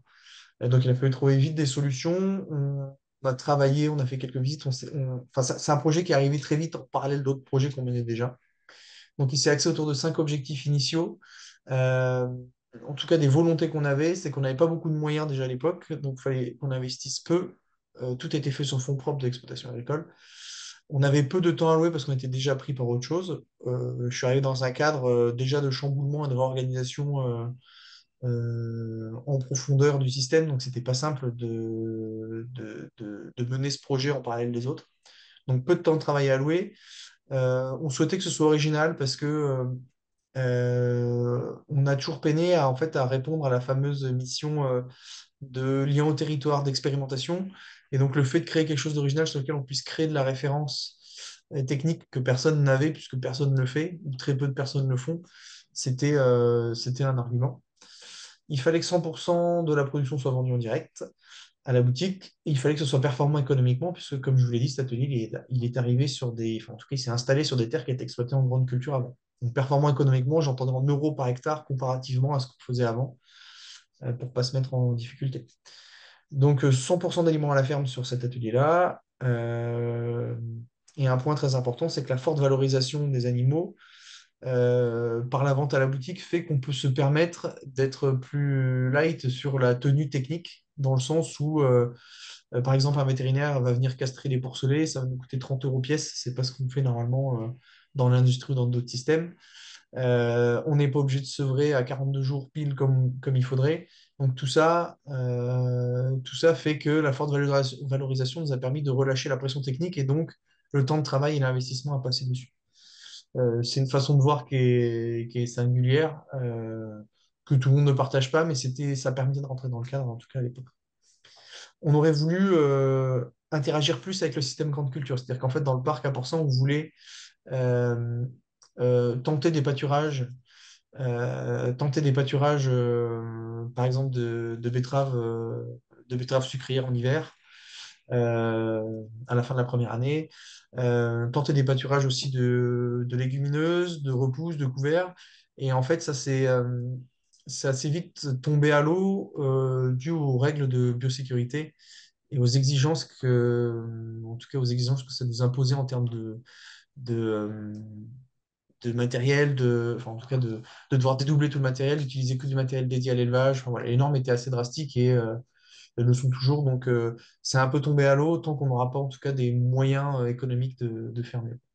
Et c'est un système qui est encore en rodage. Et aujourd'hui, donc là, on est 4 ans après, en sachant qu'il y a eu 2 années un peu compliquées en 21-22 sur la ferme. Donc, on arrive en fin de rodage, on va dire, là, et on commence à avoir un petit peu de résultats. Mais donc, on n'interagit pas comme on voudrait avec un système grande culture, ou en tout cas avec une production végétale en leur sein, quoi.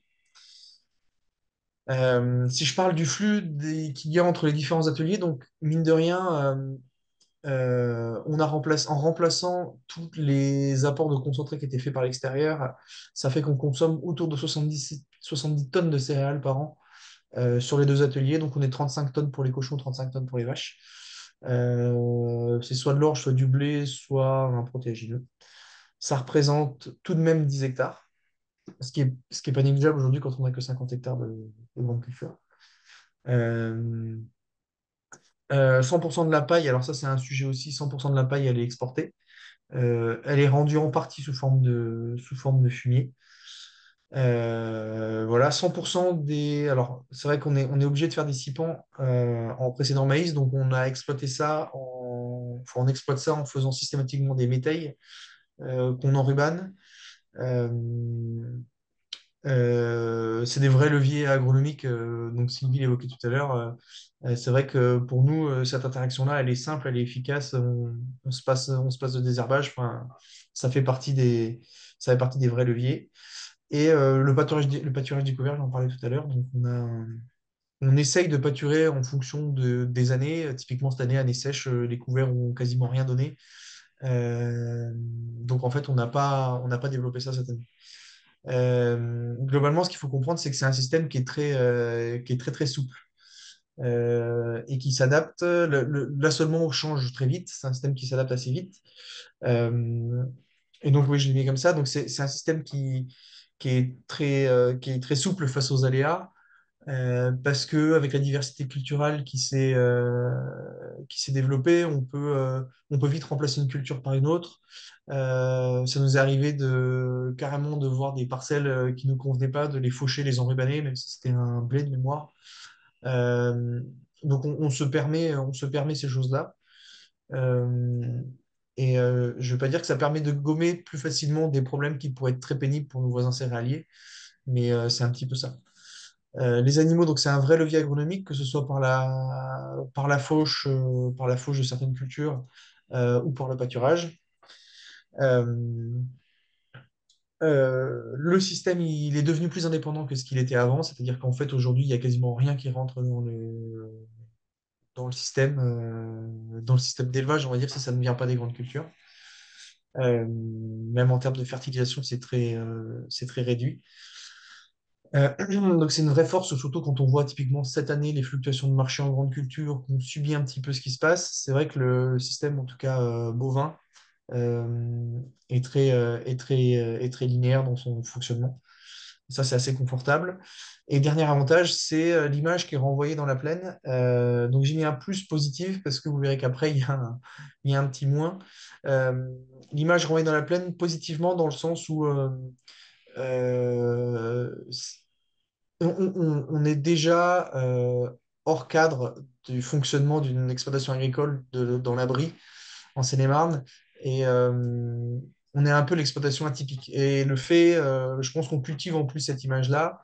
euh, en mettant des animaux sur le plateau, c'est pas une provocation, mais ça montre que quand même il se passe des choses et on tente des choses. On a une petite structure comparée aux voisins. Et, et en fait, c'est mentionné par les professionnels quand on échange et ils sont intrigués. Donc, je considère que c'est plutôt positif. Euh, donc les limites de ces interactions, c'est cette fameuse souplesse. C'est-à-dire qu'en fait, oui, on peut se permettre de changer tout à tout va, mais donc on peut se retrouver inefficace sur certaines situations. Et, je peux vous prendre l'exemple de cette année où en fait on se retrouve à faire une fauche, donc une fauche prévue début mai. Euh, Ensuite, on recommence à en faire une en luzerne, on arrive fin mai, on en refait une. Après, on repart dans les fonds au mois de juin. Après, on va refaire un bout parce qu'on a décidé de remplacer une culture par un couvert. On va refaire une fauche au mois de juillet. Et en fait, les gros pics de travail très cadrés qu'il pouvait y avoir à l'époque, on les a étalés dans le temps. Mais ce qui fait que ça demande une organisation euh, et une logistique, enfin, vraiment ouais, une organisation très carré. C'est ce qui n'est pas si simple que ça. Surtout dans une époque aujourd'hui où on a changé de personnel, à faire comprendre tous ces systèmes-là, c'est pas simple. Enfin, le dernier point plutôt négatif, c'est la compréhension du système. Donc, ça nous permet de basculer un peu sur la pédagogie, c'est-à-dire que on a quand même complexifié le système à le diversifier. Euh, et c'est super intéressant, hein. On se plaît énormément dans ce qu'on fait. Par contre, après, partager la logique qui peut paraître un peu faux-folle dans certaines situations, c'est pas si simple que ça. La partager aux enseignants, c'est pas si simple que ça. Et après, la partager avec les élèves, c'est encore plus compliqué. On y reviendra juste après. Donc, je parlais de la logistique des animaux, ça c'est une des limites. Vu qu'on n'a pas un parcellaire qui est spécialement adapté, donc je vous dis, c'est vraiment une grande plaine, c'est tout plat. Euh, la pose des clôtures, l'organisation des parcelles, la logistique avec l'eau, c'est pas quelque chose qui est spécialement simple et l'augmentation du temps de travail et de la surveillance sur ces parcelles-là, c'est assez compliqué. Je peux même ajouter les coups de fil des voisins qui voient des vaches au milieu des champs, qui nous appellent. et c'est, je sais pas, 5 6 7 coups de fil dans la journée pour nous dire qu'on a des vaches dehors, quoi. Donc il y a tout un travail et toute une culture à faire comprendre aux voisins. Enfin, l'image renvoyée dans la plaine, c'est plutôt le fait que, tout à l'heure, je vous disais que ça pouvait intriguer les gens de manière positive, ça peut aussi les intriguer de manière négative en se disant qu'est-ce qu'ils font encore au lycée agricole avec leurs vaches qui se déplacent un petit peu partout, et surtout les voisins, quand ils ont des vaches qui arrivent à 1 mètre de leur champ, ils commencent un petit peu à avoir peur, et parfois on nous prend un petit peu pour des fous, quoi. Mais voilà, c'est des interactions qui sont gentilles, hein. C'est une image négative qui est gentille. Mais voilà, ça c'était le dernier point. Enfin, sur la partie pédagogique, donc je vais en parler, la complexification, elle nuit à la compréhension du système. Et donc, je vais revenir sur ce que disait Sylvie tout à l'heure, c'est-à-dire que nous, on est justement dans ce cas-là où on a une équipe pédagogique qui est très sectorisée entre zootechnie, agronomie, et même les profs d'éco. Et donc, c'est très compliqué dans chacun des cas de, comment expliquer, c'est-à-dire de bien leur faire comprendre qu'il y a un intérêt pour tout le système entier. Par exemple, moi, quand je veux faire pâturer un métail, il va être rempli des adventices dont on n'avait pas besoin. Et on va vite me demander, ah oui, mais la valeur nutritive, ah mais qu'est-ce que ça donne? Ah mais comment on fait? Est-ce que c'est bon pour les animaux? Voilà. C'est-à-dire qu'en fait, c'est compliqué pour les autres techniciens de comprendre ça. Autant pour la partie agronomie, ça, c'est presque entendable, mais ils ont du mal avec le fait qu'il n'y ait pas euh, une rotation qui s'allonge si simplement que ça, que tout d'un coup, on va devoir succéder de serre à la paille d'hiver, parce qu'en fait, le système fait vu qu'on chamboule tous les 4 matins, on a du mal à garder un cap. Ça, c'est pas si simple que ça. Et le dernier point, c'est sur les profs. Alors, je fais un peu chair par chair, mais sur les enseignants en éco-gestion, c'est compliqué pour eux de ne pas arriver à sectoriser et à faire une marge brute par vache si simple que ça. C'est compliqué, en fait, de voir un système un peu flou qui peut être performant, mais de le voir flou et de ne pas arriver à bien cibler quelles sont les performances, quels sont les points qui sont performants et qui sont pas performants. Ça, c'est un vrai nœud. Alors, on s'y fait aussi parce que ça passe quand même, j'ai envie de dire, parce qu'il y a un gros turnover sur l'équipe pédago. Et en fait, je ne veux pas dire qu'il y a un désintérêt, mais c'est-à-dire qu'en fait, quand on doit toujours réexpliquer le système, euh, on n'a pas de gens qui s'accrochent spécialement à l'exploitation, en tout cas, avec mon controverse, euh, et qui posent beaucoup de questions, qui s'intéressent toujours à ce qu'on fait. Donc, c'est une liberté pour nous, mais du coup, c'est compliqué de valoriser ça après auprès des élèves. Paradoxalement, on est dans un territoire donc très orienté grande culture, et pourtant on n'a pas de filière grande culture au sein de l'établissement. On a une filière zootechnie principalement. Donc c'est dommage. Donc on a du mal à valoriser ça. C'est-à-dire en plus, voilà, ils sont très techniques, donc très attachés aux indicateurs de performance zootechnique. Mais donc, pour conclure, on a quand même un petit espoir, c'est que depuis cette année, depuis 2024-25 et depuis cette rentrée-là, on a une équipe pédagogique qui a l'air un petit peu de se figer et qui a l'air de vouloir travailler dans le temps. Et c'est vrai que pour nous, c'est plutôt positif. On arrive à partager un petit peu plus sur ce qu'on fait, et on a des enseignants qui sont demandeurs et intrigués par ce qu'on fait. Donc voilà. Et c'est tout pour moi. Merci Simon. Je trouve que ta dernière diapo est super pour nous faire un départ dans le débat. Justement, on avait envie de vous demander, là, les enseignants qui êtes là, qu'est-ce que ça vous évoque, tout ce qui a été raconté ici, et qu'est-ce que vous mettez en place dans vos enseignements par rapport à ce couplage culture-élevage? Est-ce que vous rencontrez les mêmes difficultés que celles qui sont décrites par Simon? Comment vous y remédiez? Sachant que Pierre faisait la remarque, alors il y a de la pub là, pour opérer le cloisonnement des compétences, avez-vous prévu d'avoir recours au dispositif d'experts associés de l'enseignement agricole? Le futur RMT Spacer, s'il est lauréat, y contribuera. Euh, donc voilà. J'avais envie en fait, de lancer le débat là-dessus. Donc, si vous pouvez prendre la parole librement, si vous voulez remettre vos caméras et vous exprimer sur oui, qu'est-ce que vous faites chez vous et qu'est-ce que ça vous évoque tout ça, quoi, hein. Pour le peu de personnes qui nous restent là, on a Vincent, Maxime, Eric, David, V, je ne sais pas qui c'est. Voilà, on vous écoute.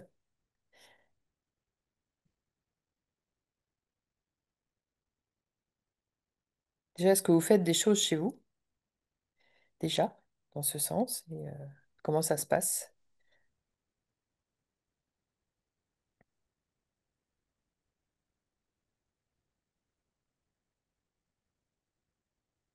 Non, personne ne veut se lancer?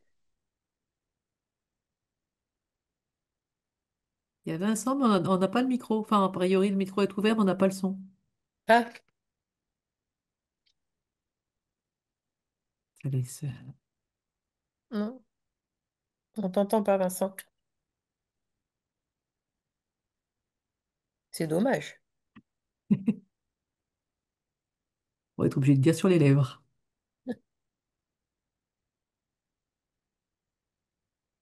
Non, ça marche pas? Mm, mm. Alors, Peut-être par le chat. Ouais, mets-nous un mot dans le chat si tu veux, et désolé.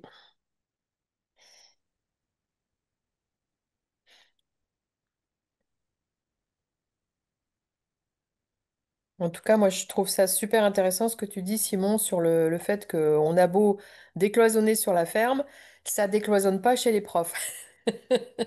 Et pourtant, on a des outils comme la plurie, des choses qui peuvent permettre ça, mais je crois que c'est dans l'esprit des gens qui ont été trop spécialisés et qui n'arrivent plus à réouvrir, quoi. Et je pense que ça doit être le même type de blocage chez tout le monde. Ce recouplage, ça recomplexifie, en fait.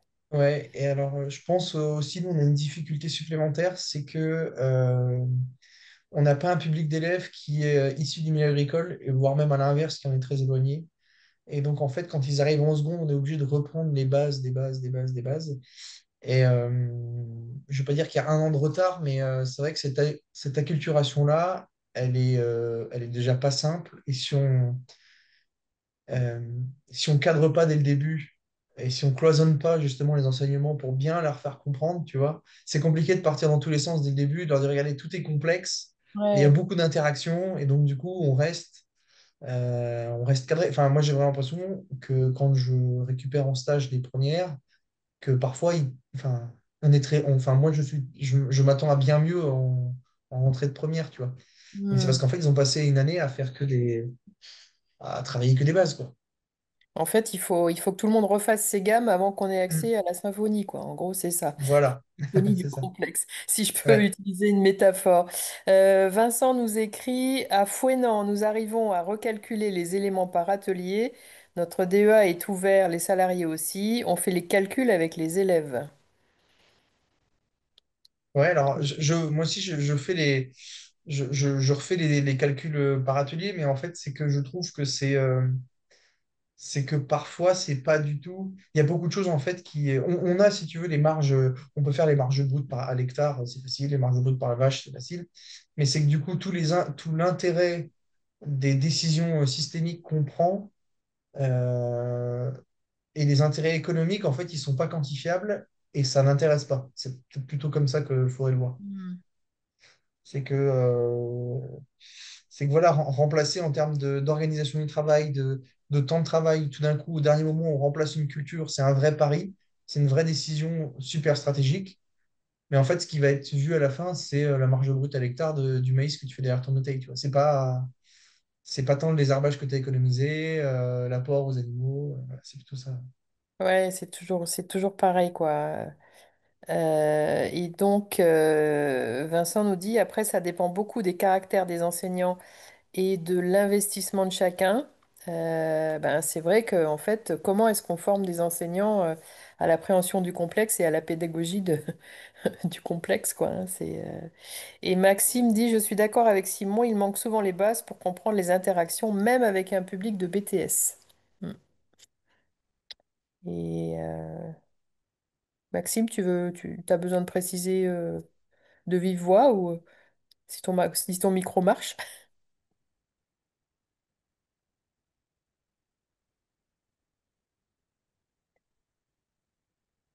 Non. Alors, ça dépend du territoire, car en Bretagne, terre d'élevage, on n'est pas confronté à ce problème. Ben, même quand il y a du polyélevage?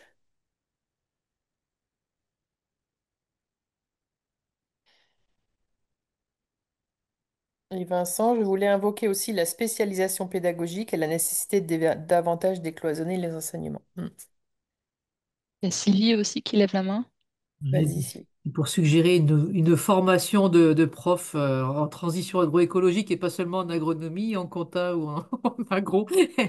Mais blague à part, par rapport à ce que disait Simon tout à l'heure, et ça a été dit d'ailleurs par les collègues du RMT, ça me faisait venir par rapport à la question que je disais aussi tout à l'heure.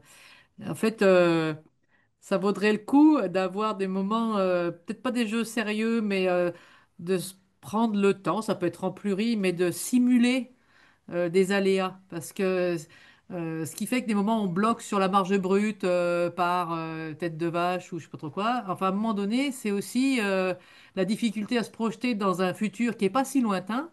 Et d'aborder ces questions de système. Et donc, du coup, bah, une situation comme celle de la ferme du lycée, ça peut être l'occasion, sans prendre trop de risques. C'est pas celle des parents, c'est pas celle du maître de stage. Enfin, intimement, ça va moins percuter potentiellement. Elle est là pour ça, je veux dire, et de se dire, tiens, là, il y a un gros aléa qui tombe dessus, qu'est-ce qui se passe? On va peut-être pas parler que de la marge brute, il y a peut-être des gens qui vont être touchés, il y a peut-être des cultures qui vont disparaître, il y a peut-être des choses qui vont disparaître ou être profondément, profondément remaniées. Qu'est-ce qu'on fait avec ça? Comment on le vit? Ça permet aussi de changer la focale et de ne pas rester uniquement sur des entrées technico-économiques qui sont légitimes, mais dont on voit bien qu'elles suffisent plus. Et donc, ça permet de se poser d'autres questions et peut-être de se dire, ah, ben ça, il n'y a pas besoin d'avoir fait bac+15. On peut peut-être en parler juste parce qu'à un moment donné, on mange tous les jours. Et que, ah, c'est quoi le lien de la ferme avec le territoire? C'est quoi le lien des fermes entre elles? Comment tout ce système-là, il peut être plus ou moins robuste face à un aléa climatique, un aléa autre technique, voilà. Demain, s'il n'y a plus de liquidité financière, on parle de crise, là, bah, on fait comment? Si les vaches, on ne peut plus acheter le produit, peut-être qu'il va falloir les nourrir sur place. Ah, ça tombe bien, on a des ressources fourragères et des cultures, on sait faire des choses. Et du coup, c'est repositionner un petit peu autrement, en essayant de sortir un petit peu des outils qu'on a tous bien en main. C'est humain, ça, on va vers ce qu'on connaît. Et donc, moi, je ne veux pas tomber à bras raccourcis sur les uns ou sur les autres qui ont une entrée trop technique. On a été élevés comme ça, j'ai envie de dire. Mais, bah oui. Donc avant qu'avec les collègues de l'ENSFEA, on réinvente la formation de prof, ce qui est en cours, mais on pourrait aussi imaginer peut-être soit des mises en situation, de se poser une question, mais en y accordant un peu de temps et du sérieux, en disant là c'est une vraie question qu'on se pose au niveau de la ferme, et on fait bosser tout le monde, quoi. On se dit là demain, si on a ben, une rupture d'approvisionnement, si on a plus de sous, si on a un gros phénomène météorologique qui arrive, Paul. les inondations, c'est pas que chez les autres, voilà, comment. Tiens, qu'est-ce qu'on donne à manger aux vaches? Et nous, qu'est-ce qu'on mange? Et comment ça se passe? Enfin, des trucs un peu qui me semblent pouvoir intéresser tout le monde, même si on n'a pas forcément fait des grandes études agricoles. Ça permet aussi d'introduire ça avec des publics qui ont aussi bah, à apprendre, hein. Voilà. Et puis tout le monde peut être citoyen sur cette question-là et réfléchir ensemble. J'élargis volontairement parce que je me dis c'est une vraie question, en fait. Comment ça dépasse un petit peu les sachants que nous pouvons être. Donc, Vincent dit ce que l'on a fait avec le défi Gaïa il y a 5 ans. Ah ben voilà. Et vous avez fait comment, au juste? Non, c'est Virginie. Non, attends. Il nous reste juste 5 minutes et puis il Ouais. faudra 3 minutes Je te pour laisse Claire reprendre pour la main, Alice. conclure. Non, non, non, mais je te laisse lire la remarque, c'est juste... voilà, Ok. faudra. Ben ouais, il reste 4 minutes. Je pense qu'il va être temps de remercier tout le monde, tous les intervenants de qualité qui en plus ont tous respecté leur timing, c'est chouette. Et puis aux participants. Et puis je vais laisser la parole à Claire pour conclure parce que c'est vrai on met un point d'honneur à terminer toujours à l'heure les épisodes. Merci à tout le monde. Et Claire, je te repasse la parole. Merci beaucoup. Merci à tous pour vos participations. Vous trouverez l'enregistrement de cet épisode Cévenol ainsi que l'ensemble des ressources, si les intervenants sont bien sûr OK pour les diffuser sur un site collaboratif, la wiki des épisodes Cévenol. On enverra le lien à l'ensemble des participants. Pour nous aider à améliorer, à faire évoluer ces webinaires, vous trouverez dans le chat un formulaire en ligne qui ne vous prendra que 30 secondes à 1 minute. Donc, merci pour vos retours. Et on vous annonce que le prochain épisode sera consacré à la reconnaissance des compétences et aura pour titre du portfolio au badge, les élèves acteurs de leur reconnaissance. Ce sera le jeudi 4 décembre de 16 h à 18 h avec Fabien Pacreau et Philippe Petitqueux, tous deux délégués régionaux au numérique éducatif à la DRAF Pays de la Loire et DRAF Normandie.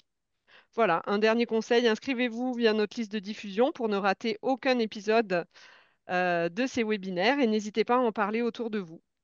Merci et bon après-midi. Je mets juste dans le chat, parce que ça, j'ai pas fait. Hop, le lien vers la petite évaluation qui prend quelques secondes.